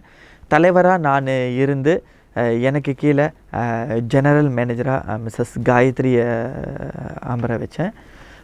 அவங்களுக்கு கீழே மிஸ்டர் சிவகுமார் அவர்களை தீர்மானம் பண்ணியிருந்தோம். உதவி ஜெனரல் மேனேஜராக கொண்டு வந்திருந்தோம். அவருக்கு அடுத்தபடியாக வந்து நம்ம ராஜேந்திரன் அவர்களை வந்து ஒரு உதவி ஜெனரல் மேனேஜர் அவருக்கு கீழே ஒரு பதவி கொடுத்து அமர வச்சோம். அவர் கூட சேர்ந்து பார்த்திங்கனாக்கா மிஸ்ஸஸ் மாலாவாக இருக்கட்டும், தென் வந்து காமினி வந்து அவங்கள பற்றி நான் இந்த இதில் சொல்லி அவனை இன்டர்வியூவில் காஃப் ப்ரொடக்ஷன் அவங்க வந்து இப்போ இந்த 2023ஆம் ஆண்டு தான் நம்ம கூட வந்து ஜாயின் பண்ணாங்க. ஆனால் 2019ஆம் ஆண்டு நம்மளுக்கு சக்ஸஸ்ஃபுல்லாக, அந்த வருஷமும் எங்களுக்கு சக்ஸஸ்ஃபுல்லாக தான் எங்களுக்கு விழாக்கள் நடந்துச்சு எங்களுடைய ஈவெண்ட். ஆனால் நான் வந்து ஒவ்வொரு ஈவெண்ட்லேயும் ஒவ்வொரு இந்தமாரி மாடலிங் ஷோ நடக்கும் பொழுது ஒரு 7 to 8 பேருக்கு வந்து விருதுகள் கொடுப்பேன். விருதுகள் தான் வந்து அவங்கள வந்து அடுத்த படிக்கு வந்து கொண்டு போவோம், ஊக்குவிக்கும். அப்படி இருக்கும் பொழுது நிறைய திறமையாளர்கள் கண்ணாடிக்கு பின்னாடி ஒளிஞ்சிட்டு இருக்காங்க. அவங்கள வெளியே கொண்டு வரணும் அப்படின்ட்டுன்னு கண்ணாடி மண்ணுக்கு உங்கள் முகத்தை நீங்கள் காட்டுங்க அப்படின்ற ஒரு நோக்கத்தோட பல டைரக்டர்ஸ் நான் வெளியே கொண்டு வந்து அவங்களுக்காக அங்கீகாரம் கொடுத்துருக்கேன். அருமை. இந்த என்னுடைய மாடலிங் காம்படிஷனில் மீடியாக்களுக்கும் நான் அங்கீகாரம் கொடுத்துருக்கேன். Best short film director. ஏன் சொன்னாக்கா, எப்பயுமே விருதுகள் வந்து பெரிய பெரிய படங்களுக்கு தான் கொடுக்குறாங்க. சிறு படங்களில் தான் வந்து பெரிய படங்களுக்கு வந்து வர முடியும். அதாவது சிறு துளி பெரு வெள்ளம் அப்படி சொல்லியிருக்காங்க இல்லையா? அப்படி இருக்கும்போது சிறு ஷார்ட் ஃபிலிம் தான் பெரிய பெரிய படங்களுக்கு கொண்டு போக முடியும் அப்படின்றதுனால சிறு படங்களை இந்த ஷார்ட் ஃபிலிம் அப்படி சொல்லுவாங்க இல்லையா, இந்தமாரி குறும்படங்கள், நான் தெளிவாக சொல்லணும் இது எல்லாத்தையும், குறும்படங்கள், இந்தமாரி இந்த குறும்படங்களை தயாரிப்பாளர்களுக்கும் நான் வந்து விருதுகள் கொடுத்துருக்கேன் என்னுடைய மேடைகளில். அது எனக்கு மிகப்பெரிய ஒரு சந்தோஷத்தை கொடுக்குது. எனக்கு விருதுகள் வந்து கிடைக்கிறதுக்கு நான் ரொம்ப சிரமப்பட்டேன். யாராவது கொடுப்பாங்களா அப்படின்னு ஏங்கி கொண்டு இருக்கிற சூழ்நிலையில் நானே கொடுக்க வேண்டிய, எதுக்கு நம்ம வந்து மற்ற இடத்துல நம்ம எதிர்பார்க்கணும், நம்ம கொடுப்போம் அப்படின்ட்டுன்னு நிறைய பேர்களுக்கு நம்ம விருதுகளை கொடுத்துருக்கோம்.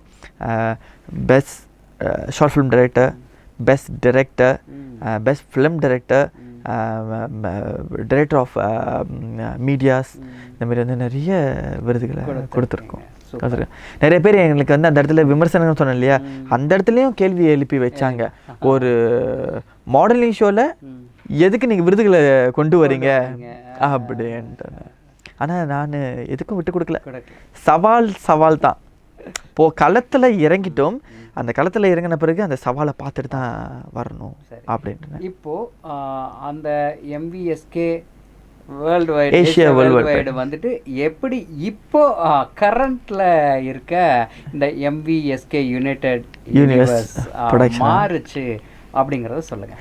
அது நீங்கள் கேட்டோன்னே என்னோடய முகத்தில் உண்மையாகவே நான் ரொம்ப சந்தோஷப்படணும். எனக்கு கீழே வச்சுருந்த இந்த அதை சொன்னேன் இல்லையா, ஒரு கை தட்டினா சத்தம் வராது, பல கைகள் தட்ட ஆரம்பிக்கணும். எனக்கு கீழே வேலை செய்து கொடுத்த என்னோடய டீமுக்கு நான் மிகப்பெரிய ஒரு நன்றி நான் சொல்லணும். ஏன் சொன்னாக்கா, அவங்க அனைவரும் சேர்ந்து இந்த இடத்துல வந்து உழைப்பை வந்து போட்டிருக்காங்க. ஒரு மேனேஜர் ஹால் தீர்மானம் பண்ணுறதா இருக்கட்டும், ஒரு மேனேஜர் டெக்கரேஷன் பார்க்குறதா இருக்கட்டும், ட்ராஃபி ஆர்டர் பண்ணுறதா இருக்கட்டும், எந்த ஒரு வேலையும் எனக்காக வைக்கலை, என்னை செய்ய விடலை அந்த இடத்துல.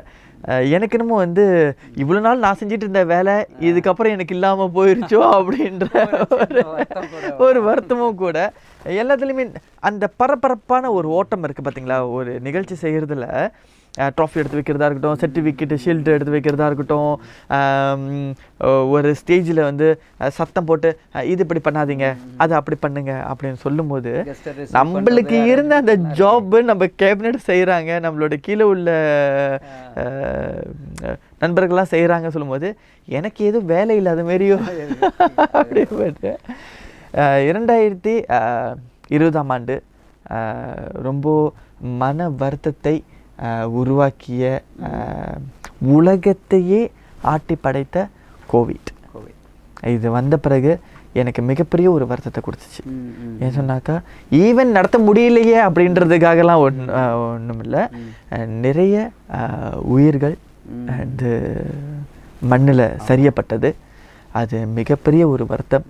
உலகெங்கும் அனைத்து மக்களும், அது எந்த இனமாக இருந்தாலும் சரி, எல்லோரும் சேர்ந்து ஒன்றாக உலகத்துக்காகவே இறைவனை வேண்டிக் கொண்ட நாட்களாக அமைந்தது அந்த வருடம். எத்தனையோ குடும்பத்தார்கள் இந்த குடும்பத்தை இழந்து நின்ற காலகட்டங்கள், அந்த கட்டங்கள் நிறைய வருத்தங்களை கொடுத்துருக்கும் போது, அப்பொழுது கூட எம்பிஎஸ்கே ஏஷியா வேர்ல்ட் வைட் ப்ரொடக்ஷனாக இருந்த காலகட்டங்களில், அந்த காலகட்டங்களில் நாங்கள் வந்து ஃபோட்டோஸ், அதாவது வந்து இந்த இந்த புகைப்படங்கள்லாம் பிடிச்சி நாங்கள் வெளியே நாங்கள் வந்து மக்கள்கிட்ட வந்து தெரிவுபடுத்தலை, உதவி பண்ணுறோம் அப்படின்ட்டுன்னு சொல்லாமலே நாங்கள் வந்து பின்னாடி வந்து நாங்கள் வந்து உதவிகள் கோவிட் டைமில் உணவுகளை கொடுத்து கஷ்டப்படுறவங்களுக்கு இந்த உதவி பண்ணுறதா இருக்கட்டும், இந்த மாரிலாம் நாங்கள் பண்ணியிருக்கோம். சொன்னதை செஞ்சதை சொல்லி காட்டக்கூடாது அப்படின்வாங்க. அதனால் நான் எந்த ஒரு ஃபோட்டோஸும் எடுக்கக்கூடாது, எந்த ஒரு புகைப்படங்களும் எடுக்கக்கூடாது, நான் செஞ்ச உதவிகளை செஞ்சதாகவே இருக்கட்டும் அப்படிங்கிறது அதை அப்படியே மூடி மறைச்சிட்டேன். ஆனால் வந்து மீடியாக்கள், அந்த மலேசியா கலவுலக மீடியா வந்து என்கிட்ட கேட்டாங்க, நீங்கள் செஞ்ச உதவிகளை வந்து வெளியே கொண்டு வர மாட்டேன்றீங்க அப்படின்ட்டுன்னு. நம்ம மக்களுக்கு வந்து கஷ்டப்படுற மக்களுக்கு வந்து அவங்க மனசு எப்படி புண்படும் அப்படிங்கிறத நம்ம ஒரு விஷயத்தை நம்ம தெரிஞ்சுக்கணும். நம்ம ஒருத்தவங்களுக்கு ஒரு உணவை கொடுக்குறோம், அவங்க கூட சேர்ந்து புகைப்படம் எடுத்துக்கிறோம், அதை நம்மளுடைய பல வந்து சோஷியல் மீடியாங்களில் சமூக வலைத்தளங்களில் நம்ம போடுறோம், புலனை மூலியமாக நம்ம வந்து பல பேருக்கு வந்து அதை வந்து ஷேர் பண்ணுறோம், பகிர்ந்துக்கிறோம். பார்க்குறவங்களுக்கு இனிமையாக இருக்கும், எம்பிஎஸ்கே ப்ரொடக்ஷன் வந்து செய்கிறாங்க அப்படின்ட்டுன்னு. ஆனால் கூட இருந்து வாங்கின அந்த சாப்பாடு வாங்கினாங்க இல்லையா கஷ்டப்படுறவங்க, அவங்க வந்து பார்க்கும்பொழுது அந்த புகைப்படங்களை அவங்களுக்கு எவ்வளோ மன வருத்தத்தை உண்டாக்கும் தெரியுங்களா? அதனால் நம்ம அதெல்லாம் வேண்டாம் அப்படின்ட்டுன்னு எந்த ஒரு விஷயமும் செய்கிறது வரவே கூடாது அப்படின்றதுக்காக என்னோடய கீழே வேலை வேலை செய்து கொண்டிருந்த சிவகுமாராக இருக்கட்டும், ராஜனாக இருக்கட்டும், மிஸ்ஸஸ் காயத்ரியாக இருக்கட்டும். மிஸ்ஸஸ் காயத்ரி ஆக்சுவலி வந்து எந்த ஒரு ஷோக்கும் வந்து அவங்க வந்து முன் நின்று பார்ப்பாங்க, என்னை நீங்கள் உட்காருங்க நாங்கள் பார்த்துக்கிறோம் அப்படின்ட்டுன்னு. ஆனால் இந்த வருடம் அவங்க வந்து எங்களோட ஷோவில் வந்து ஜாயின் பண்ண முடியல, ஆனால் கலந்து கொள்ள முடியவில்லை. பட் இருந்தாலும் எங்களுக்கு வந்து நிறைய விஷயங்களை கம்பெனியோடு சேர்ந்து ஒர்க் பண்ணி கொடுத்தாங்க. அப்படி இருக்கும்போது இந்த கோவிட் காலகட்டங்கள்லாம் இருக்கும்போது நம்ம ஏன் வந்து இந்த மாதிரி ஷோ நடத்துகிற சூழ்நிலைகளையும் யாருமே இல்லை, எல்லாம் வந்து வருத்தத்தோடு இந்த கஷ்டங்களோடு இருந்த சூழ்நிலை. 2023ஆம் ஆண்டு அந்த காலகட்டங்களில் நம்மளோட லைசன்ஸை ரினியூவல்லாம் பண்ணுறதுக்கு இது பண்ணுறதுக்கெல்லாம் வந்து ரெடி பண்ணியாச்சு. இந்த காலகட்டத்தில் தான் வந்து இந்த இடத்துல நடந்த சூழ்நிலை என்ன நடந்துச்சுனாக்கா, நம்மளுக்கு அது சொன்னேன் இல்லைங்களா, வந்து அடி மேலே அடி விழுந்தா தான் வந்து மேலே போகிறதுக்கு வந்து முடியும் அப்படின்ட்டுன்னு. அப்படி இருக்கும்போது என்னோடய கம்பெனியோட பெயரை ஒரு விஷயத்துக்காக வந்து என்ன பண்ணாங்கன்னு தெரில, அந்த லைசன்ஸ் வந்து ரினியூ பண்ண முடியாமலே வந்து போய்விட்டது. பின்னாடி சதி திட்டம் நடந்தது. அதுக்கண்டு நான் அஞ்சனது கூட கிடையாது. எப்பயுமே நான் வந்து பாதி பாதி கட்டம் இந்த படி ஏறியாச்சு. இன்னும் மீதி வெற்றி இதை நோக்கி போயிட்டு இருக்கேன் இல்லையா. அதனால் எதுவுமே பெரிய ஒரு விஷயமா நான் எடுத்துக்கல. எது நடந்தாலும் இறைவன் விட்ட வழி. சரிங்களா. கடவுள்னு ஒருத்தர் இருக்கார் இல்லையா. அவர் யார் தவறு செய்கிறா யார் தவறு செய்யலன்ட்டுன்னு அவர் தீர்மானம் பண்ணுவார். நம்ம யாரையும் ஜட்ஜ்மெண்ட் பண்ண தேவையில்லை. புரியுதுங்களா. ஸோ இந்த காலகட்டத்தில் யார் என்ன நம்மளுக்கு சதி திட்டங்களை பண்ணதாலும் சரி, என்ன ஒரு விஷயங்கள் நம்ம செஞ்சுட்டு போனாலும் சரி, அதை பொருட்படுத்தாமலே அடுத்த கட்டங்களில் நான் நோக்கி போக ஆரம்பிச்சிட்டேன். இந்த காலகட்டங்களில் வந்து எனக்கு வந்து 2023ஆம் ஆண்டு நம்ம புதுமையாக இன்னொரு அடுத்தபடி, அதாவது வந்து மலேசியாவில் ஒரு ஈவெண்ட் நடத்திட்டோம், இந்தோனேஷியாவில் ஒரு ஈவெண்ட் நடத்திட்டோம். நம்ம ஏன் வந்து இன்னும் அதை விட ஒரு படி தாண்டி ஆசியா நாட்டிலே வந்து 3ஆம் இடத்துல இருக்கிற சிங்கப்பூர் ஃப்ளையர், அந்த இடத்துல ஏன் நம்ம வந்து நடத்தக்கூடாது, MVSK ஏஷியா வேர்ல்ட் ப்ரொடக்ஷனை ஒரு படி மேலே கொண்டு போவோம் அப்படின்ட்டுன்னு இந்த லைசன்ஸ் ரினியூவல் டைமில் நம்மளுக்கு பிரச்சனை ஆயிடுச்சு இல்லையா. இந்த MVSK யுனைடெட் யூனிவர்ஸ் ப்ரொடக்ஷனாக பதிவு பண்ணோம். ஸோ பதிவு பண்ணி அவங்கள்ட்ட நான் சொல்லியிருந்தேன், இந்தமாரி வந்து உலக அளவில் நம்ம வந்து ஈவெண்ட் நடத்துறதுக்கான எனக்கு ஒரு பெர்மிஷன் எனக்கு வேணும் அப்படின்ட்டுன்னு. நான் ஒரு சில பெரியவர்களில் நான் போய் பார்த்தேன். அதையும் நான் மென்ஷன் பண்ண விரும்பல. ஏன் சொன்னாக்க எனக்கு பின்னாடி உள்ள இந்த சதி திட்டம் இருக்கு இல்லையா, இதையும் கேட்டுட்டு ஏதாவது அடுத்த படியை கொண்டு வந்துடாதீங்க. அதுக்கு பரவாயில்ல, நீங்கள் ஒவ்வொரு தடை வரும்போதும் அதை வந்துட்டு தாழ்ந்து போகாமல் அடுத்தது என்னென்ன பண்ணலாம் அப்படின்றத சிந்திச்சு நான் வந்து செயல்பட்டேன் அந்த இடத்துல. ஆக்சுவலாக இந்த இடத்துல வந்துட்டு அவங்களுக்கு நீங்கள் நன்றி தான் சொல்லணும். ஏன்னா தடை போட்டதுனால தான் அடுத்த கட்டத்துக்கு நீங்கள் யோசிக்க முடிஞ்சது. ஆமாம். ஆனால் இன்ன வரைக்கும் அவங்க மேலே எனக்கு எந்த ஆத்திரமும் இல்லை, எந்த வருத்தமும் இல்லை. அவங்க அன்னைக்கு அந்த அடி கொடுக்கலனாக்கா இன்னைக்கு நான் இந்த படியை தொட்டிருக்க முடியாது. கண்டிப்பாக. ஒவ்வொரு அவமானத்திற்கு எனக்கு கிடைச்ச வெற்றி பாதைகள் அப்படின்னு சொல்லலாம். 2023ஆம் ஆண்டு MVSK யுனைடெட் யூனிவர்ஸ் ப்ரொடக்ஷன் ஆஃபிஷியலாக பதிவு பண்ணி இன்டர்நேஷ்னல் ரீதியாக பல இடங்களில் நான் வந்து பெர்மிஷன், அதை வந்து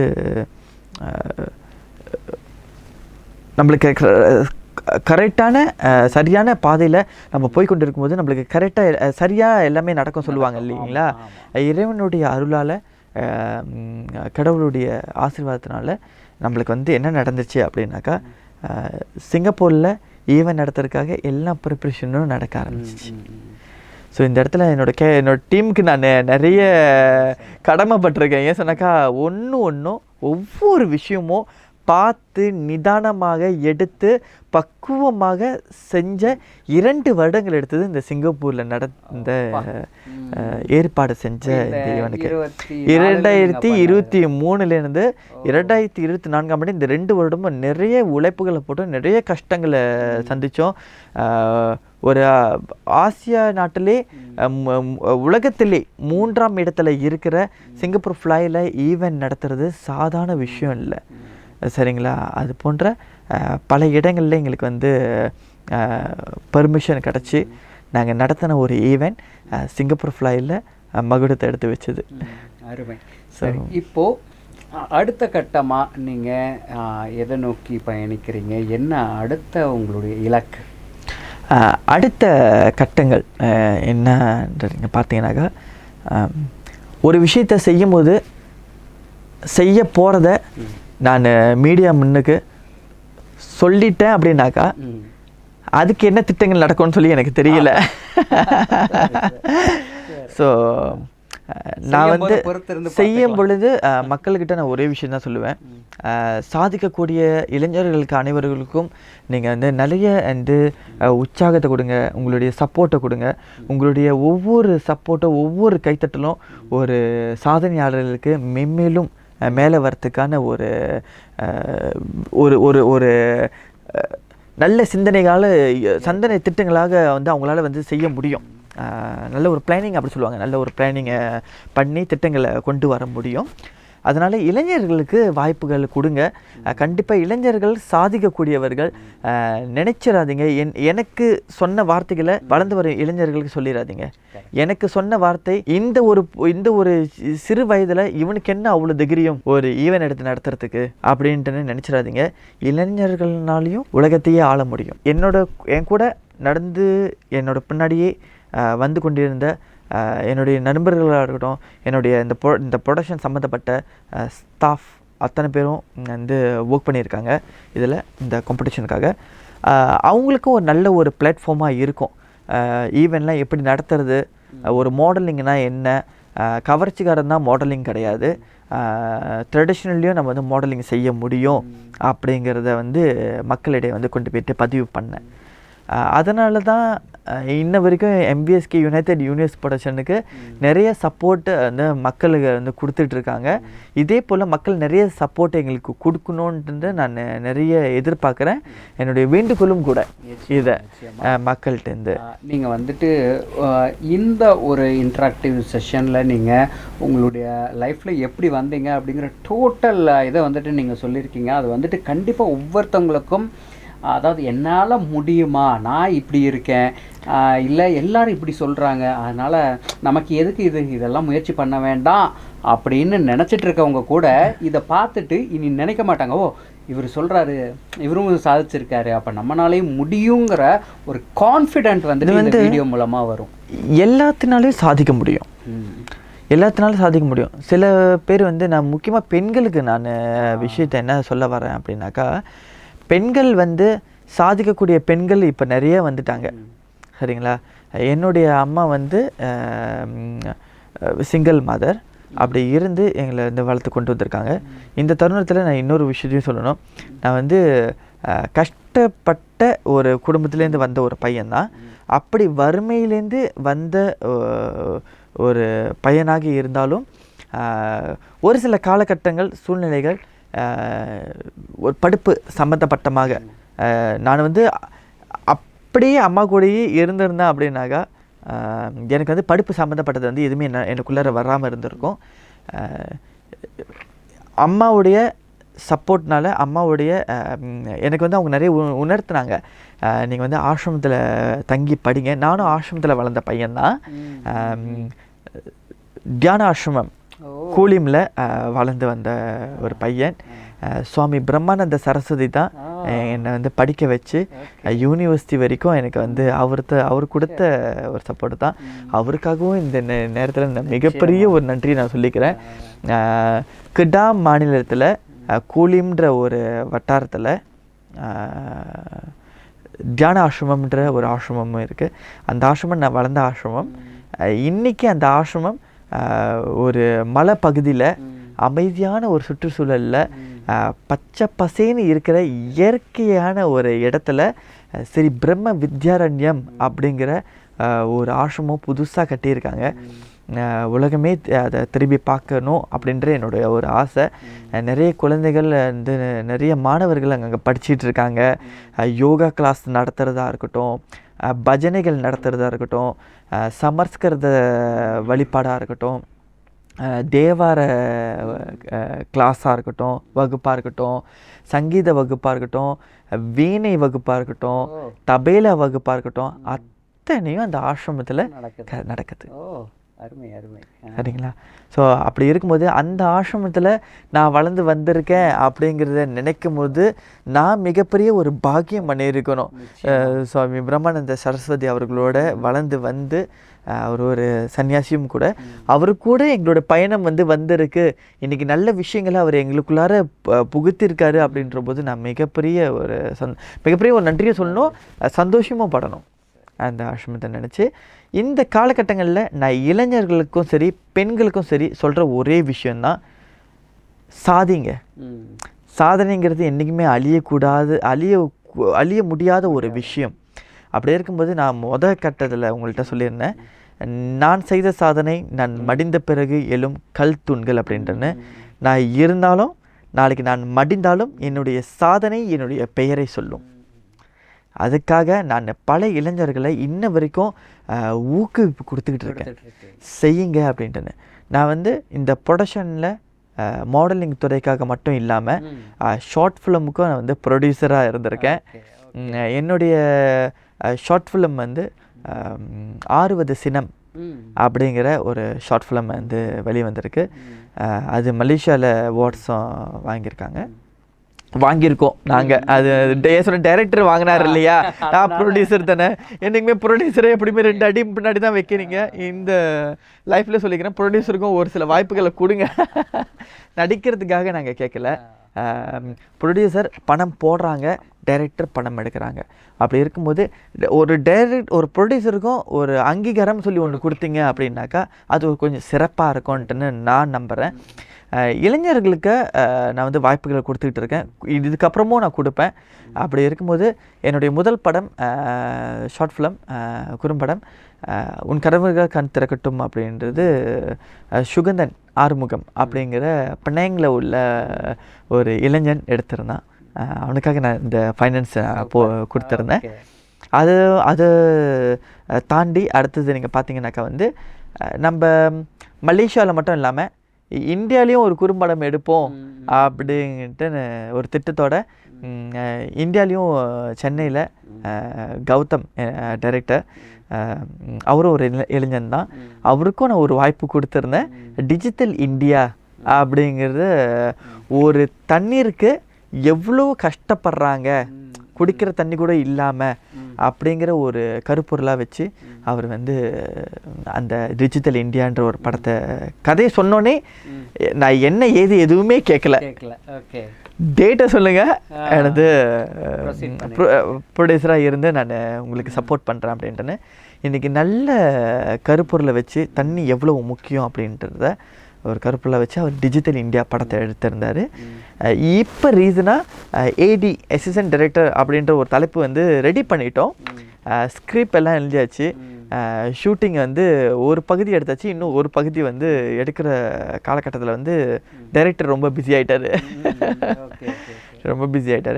ஆனால் கூறிய விரைவில் அசிஸ்டன்ட் டைரக்டர் ஏடி அப்படின்ற ஒரு குறும்படமும் வெளியே வரும். அது வந்து தமிழ்நாட்டில் எடுத்தோம். ஆனால் தமிழ்நாட்டுல உள்ள மக்களை மட்டும் நம்ம வாய்ப்பு கொடுக்காம மலேசியா மக்களும் அதில் சேர்ந்து நடிக்கிறதுக்காக ஒரு குடும்பமாக இருந்தாலும் வந்து சேர்ந்து நடிப்போம் அப்படின்ற ஒரு வாய்ப்பும் நம்ம அவங்களுக்கு கொடுக்குறோம். நான் வந்து இளைஞர்களுக்கு கொடுக்குற ஒரு விஷயம் என்ன சொன்னாக்கா, சொல்ல வேண்டிய விஷயம் என்ன சொன்னாக்கா, சாதிச்சு பாருங்க. காலடி எடுத்து வச்சோன்னே நழுவி விட்டுருச்சுன்னு சொல்லிட்டுன்னு அந்த கீழே பின் வாங்கிடாதீங்க, மறுபடியும் முயற்சி பண்ணுங்க. முயற்சிங்கிறது என்றைக்குமே அழியக்கூடியாத ஒரு விஷயம். முயற்சி பண்ணுங்கள், வாழ்க்கையில் வெற்றி பெறலாம். அப்படி முயற்சியை நான் வந்து கையில் எடுத்த பொழுது தான் தோல்வியை சந்தித்த எனக்கு இன்றைக்கி வெற்றி பாதையை எனக்கு வந்து திறந்திருக்கு. மலேசியாவில் மட்டும் இல்லாமல் மலேசியா, இந்தோனேஷியா, சிங்கப்பூர், இப்போ வருகின்ற காலகட்டத்தில் வந்து என்ன திட்டம் சொல்லி நீங்கள் கேட்டிருந்தீங்க, அடுத்த திட்டம் இந்திய நாட்டிலையும் வந்து நாங்கள் கால் பதியலாம் அப்படின்ட்டுன்னு. எப்படி நிலாவில் வந்து கால் பதிஞ்சாங்களோ அது போல் வந்து இந்த தமிழ்நாட்டிலையும் காலடி எடுத்து வைக்கலாம், அப்படி கால் பதியலாம் அப்படின்ட்டுன்னு ஒரு திட்டத்தோடு வந்திருக்கோம். இந்த கோயம்புத்தூருக்கு நாங்கள் வந்த திட்டமும் கூட வந்து இங்குள்ள அடுத்த ஈவெண்ட்டுக்காக ஒரு ப்ரிப்ரேஷனோடு தான் வந்திருக்கோம். லொக்கேஷன் எல்லாம் பார்த்து எல்லாம் ரெடி பண்ணிக்கிட்டு தான் இருக்கோம். இந்த டீம் எல்லாம் ரெடி பண்ணிக்கிட்டு இருக்காங்க. உலக அளவில் தமிழ்நாட்டில், அதாவது வந்து தமிழ்நாட்டில் தான் வந்து குமரி கண்டமே இருந்து அழிந்தது. ஆனால் தமிழருடைய வரலாறே வந்து தமிழ்நாட்டிலேருந்து தான் ஆரம்பித்தது. அப்படி இருக்கும்போது மலேசியா நாடு என்னுடைய சொந்த நாடாக இருந்தாலும் வரவேற்ற நாடு தமிழ்நாடாக இருக்கும்ட்டு நான் ரொம்ப நம்புகிறேன். இந்த தடவை வந்து பல நாடுகளுக்கு நாங்கள் வந்து ஆடிஷன் பதிவை வந்து அனுப்ப போகிறோம். இதான் அதோட திட்டம். பதிவை அனுப்ப போகிறோம். எத்தனை நாடுகள் வந்து இதில் வந்து ஜாயின் பண்ணுறதா இருந்தாலும் ஜாயின் பண்ணலாம். தமிழ்நாட்டில் அனைத்து நாடுகளும் வந்து எப்பயுமே வந்து நம்மளுடைய இப்போ பிரைம் மினிஸ்டர் மோடி இருக்கார் இல்லையா, அவர் வந்து பல நாடுகளில் அவர் காலடி எடுத்து வச்சுட்டு இருக்காரு. அவர் இருக்கிற நாடில் பல நாடுகள் இங்கே காலடி எடுத்து வைக்கணும். அதுவும் மாடலிங் துறையில் எங்களுக்கு நல்ல ஒரு சப்போர்ட் இங்கே கிடைக்கும்னு சொல்லிட்டு நான் எதிர்பார்க்குறேன். இந்த கோயம்புத்தூர்லேயும் நடத்தலாம் அப்படின்னு சொல்லிட்டு ஒரு திட்டத்தோடு இருக்கோம். நிச்சயமாக அது நல்லபடியாக சக்ஸஸாக நடத்த எங்களுடைய வாழ்த்துக்கள். கண்டிப்பாக எப்பயும் உங்களுக்கு இருக்கும். கண்டிப்பாக. இவ்வளோ நேரம் உங்களுடைய டோட்டல் எக்ஸ்பீரியன்ஸை அழகாக ஒரு பாடமாக இளைஞர்களுக்கு சொல்லியிருக்கீங்க. ரொம்ப ரொம்ப நன்றி. நன்றி. பெண்களாக இருந்தாலும் சரி, ஆண்களாக இருந்தாலும் சரி, உங்களுக்கெல்லாம் நான் வந்து இறுதியாக சொல்ல வேண்டிய ஒரு விஷயம் என்ன சொன்னாக்கா, சாதிக்கக்கூடிய நீங்கள் அத்தனை பேரும் உங்கள் மனதில் சாதனையை பற்றி நினச்சிட்டிங்க அப்படின்னாக்கா வாழ்க்கையில் கண்டிப்பாக சாதனை நோக்கி போங்க. யார் என்ன சொன்னாலும் அதை வந்து மனசில் ஒரு பொருட்படுத்தாதீங்க, மனசளவில் கொண்டு போய் பதியாதீங்க. அதெல்லாம் எடுத்து ஒரு ஓரத்தில் வச்சுட்டு சாதனையை நோக்கி வந்து போங்க. கண்டிப்பாக நீங்களும் சாதிக்க முடியும். ஆண்களாக இருந்தாலும் நீங்களும் வாழ்க்கையில் சாதிக்கலாம், பெண்களாக இருந்தாலும் நீங்களும் சாதிக்கலாம்.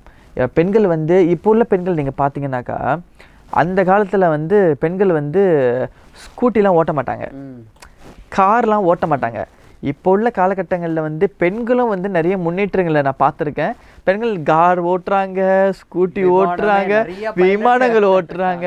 இப்போ நிறைய இந்த தமிழ்நாட்டில் கூட ஏர் இந்தியா கூட நிறைய இந்த பெண்களுக்கு நிறைய வாய்ப்பு கொடுத்துருந்தீங்க இல்லையா? அதுக்கே நான் ரொம்ப பெருமைப்படுறோம். தமிழ்நாட்டில் இந்த மாதிரி ஒரு வாய்ப்பு கொடுத்துருங்க அப்படின்ற போது மாடலிங் ஷோ வந்து தப்பான ஒரு கண்ணோட்டத்தில் பார்க்காம நல்ல ஒரு கண்ணோட்டத்தோடு இங்கே கோயம்புத்தூரில் அடுத்த வருடம் நடக்க போகுது. மக்களுடைய சப்போர்ட் எங்களுக்கு கொடுங்க. சாதிக்கணும்னு நோக்கி சாதனை நோக்கி காலடி எடுத்து வைக்கணும். தமிழ்நாட்டுக்கு வந்தவரை வாழ வைக்கும் தமிழ்நாடு அப்படின்னு சொல்லியிருக்கீங்க. உங்களுடைய தமிழ்நாட்டில் எங்களுக்கு இந்த மாடலிங் ஷோவை சக்ஸஸ்ஃபுல்லாக நடத்துறதுக்காக எங்களுக்கு வந்து அந்த பாதையை திறந்து வைப்பீங்க அப்படின்ட்டு நினைக்கிறோம். இந்த நேரத்தில் கீத் மீடியாவுக்கு நான் மிகப்பெரிய ஒரு நன்றி சொல்லிக்கிறேன். கோயம்புத்தூருக்கு என்னை வர வைத்து இந்த இன்டர்வியூவை இங்கே நடத்த செய்ததுக்கு. அம்மா அப்பா மட்டும் தொடக்கி வைத்த கீத் மீடியாவை வந்து தூணுங்களாக இருந்து எனது அவருடைய பிள்ளைகள் நீங்கள் எடுத்து செய்யும்போது எனக்கு மிகப்பெரிய சந்தோஷமாக இருக்குது. நன்றியும் சொல்லணும் கீத் மீடியாவுக்கு. கண்டிப்பாக நீங்களும் எங்களுடைய ஈவெனுக்கு வந்து கோயம்புத்தூர் நடக்கிற ஈவெனுக்கு மிகப்பெரிய ஒரு சப்போர்ட்டை நீங்கள் வழங்கணும்னு சொல்லிட்டு என்னுடைய வேண்டுகோளும் கூட. மலேசியா கலை உலகத்துக்கு நான் மிகப்பெரிய ஒரு நன்றி சொல்லிக்கிறேன். நான் வந்து தலை வணங்குற மலேசியா கலை உலகத்துக்கு. ஏன்னாக்கா அவங்க இல்லைனாக்கா இன்றைக்கி நான் இவ்வளோ தூரம் வந்திருக்க முடியாது. என்னுடைய குருநாதர் டாக்டர் SP பிரபாகரன் அவர்களுக்கு நான் இந்த வகையில் நன்றி சொல்லிக்கிறேன். என்னுடைய டீம் மிஸ்ஸஸ் காயத்ரி மாரிமுத்து அவர்களுக்கு என்னுடைய மிகப்பெரிய நன்றி சொல்லிக்கிறேன். ராஜேந்திரன் அவர்களுக்கு நான் மிகப்பெரிய நன்றி சொல்லிக்கிறேன். சிவகுமார் அவர்களுக்கு அவர்களுக்கும் நான் ஒரு நன்றி சொல்லிக்கிறேன். காஃப் ப்ரொடக்ஷன் அவங்களுக்கும் நான் நன்றி சொல்லிக்கிறேன். காஃப் ப்ரொடக்ஷன் காமினி அவர்கள் நம்மளுக்கு வந்து பிஸ்னஸ் பார்ட்னராக இருந்து நிறைய உதவிகளை செஞ்சுருக்காங்க. இப்போ 2023ஆம் ஆண்டு தான் நாங்கள் கான்ட்ராக்ட் சைன் பண்ணோம். ஆனால் 2024ஆம் ஆண்டே நல்ல ஒரு சப்போர்ட்டு கொடுத்துருந்தாங்க. கேட்வாக் ட்ரெயினர் வந்து மாலா அவர்கள் அவங்களுக்கும் நன்றி சொல்லிக்கிறேன். கேட்வாக் இருந்து 7 வருடமாக கொண்டு வந்ததுக்கு கற்றுக் கொடுத்ததுக்கு ஒரு ஆசிரியர் வேணும் இல்லையா, அப்படி இருந்து அவங்க வழி நடத்தியிருந்தாங்க. ஒவ்வொரு வருடமும் நம்ம வந்து ஒருத்தருக்கே நம்ம வந்து வாய்ப்புகளை கொடுக்கக்கூடாது. பல இளைஞர்களுக்கு நம்ம வாய்ப்பு கொடுக்கலான்ட்டுன்னு அடுத்த வரப்போகிற கோயம்புத்தூரோட விழாவுக்கு நிறைய திட்டங்கள் நாங்கள் வச்சுருக்கோம். என்னென்ன பண்ணலாம், ஒரு வித்தியாசமான ஒரு விஷயத்தை கொண்டு வருவோம் அப்படின்ட்டுன்னு திட்டங்களை சொல்லிட்டுனாக்கா அப்புறம் அதுக்கு சுவாசிரம் இருக்காது சரிங்களா. ஸோ வந்து இந்த வகையில் ஸ்ரீ பிக்சர்ஸ் அவர்களுக்கு வந்து நான் ரொம்ப நன்றி சொல்லிக்கிறேன். ஏன் நான் அவருக்கும் நான் இந்த வகையில் நன்றி சொல்கிறேன்னாக்கா 6 ஈவெண்ட் நடக்கும்போது அந்த 6 ஈவெண்ட்டுக்கு அவர் வந்து எங்கள்கிட்ட எந்த ஒரு பேமெண்ட்டும் வாங்காமல் ஸ்பான்சர்லேயே அவர் எங்களுக்கு செஞ்சு கொடுத்துருந்தாரு. அதுக்காக அவருக்கு நான் நன்றி சொல்லிக்கிறேன். எனக்கு இந்த என்னுடைய ஈவெண்ட்டுக்கு mister and miss Asia Indian international ஈவெண்ட்டுக்கு ஸ்பான்சர் பண்ண அத்தனை ஸ்பான்சர்களுக்கும் இந்த மீடியா மூலியமாக நான் வந்து நன்றிகளை சொல்லியிருக்கேன். உங்களை மாரி ஒரு வந்து ஸ்பான்சர்ஸ் எங்களுக்கு வந்து சப்போர்ட் கொடுக்கும்போது, எங்களை மாரி ஒரு இளைஞர்களுக்கு நீங்கள் வந்து சப்போர்ட் கொடுக்கும்போது மென்மேலும் வளர்கிறதுக்கு எங்களுக்கு வந்து அடுத்தடுத்த படியை வந்து நீங்கள் தான் வந்து காட்டுறீங்க. உங்களுக்கும் நான் வந்து நன்றி சொல்லிக்கிறேன். யாராவது பேரை நான் சொல்ல மறந்துட்டேன் அப்படின்னாக்கா எதுவும் தப்பாக நினைக்க வேண்டாம்.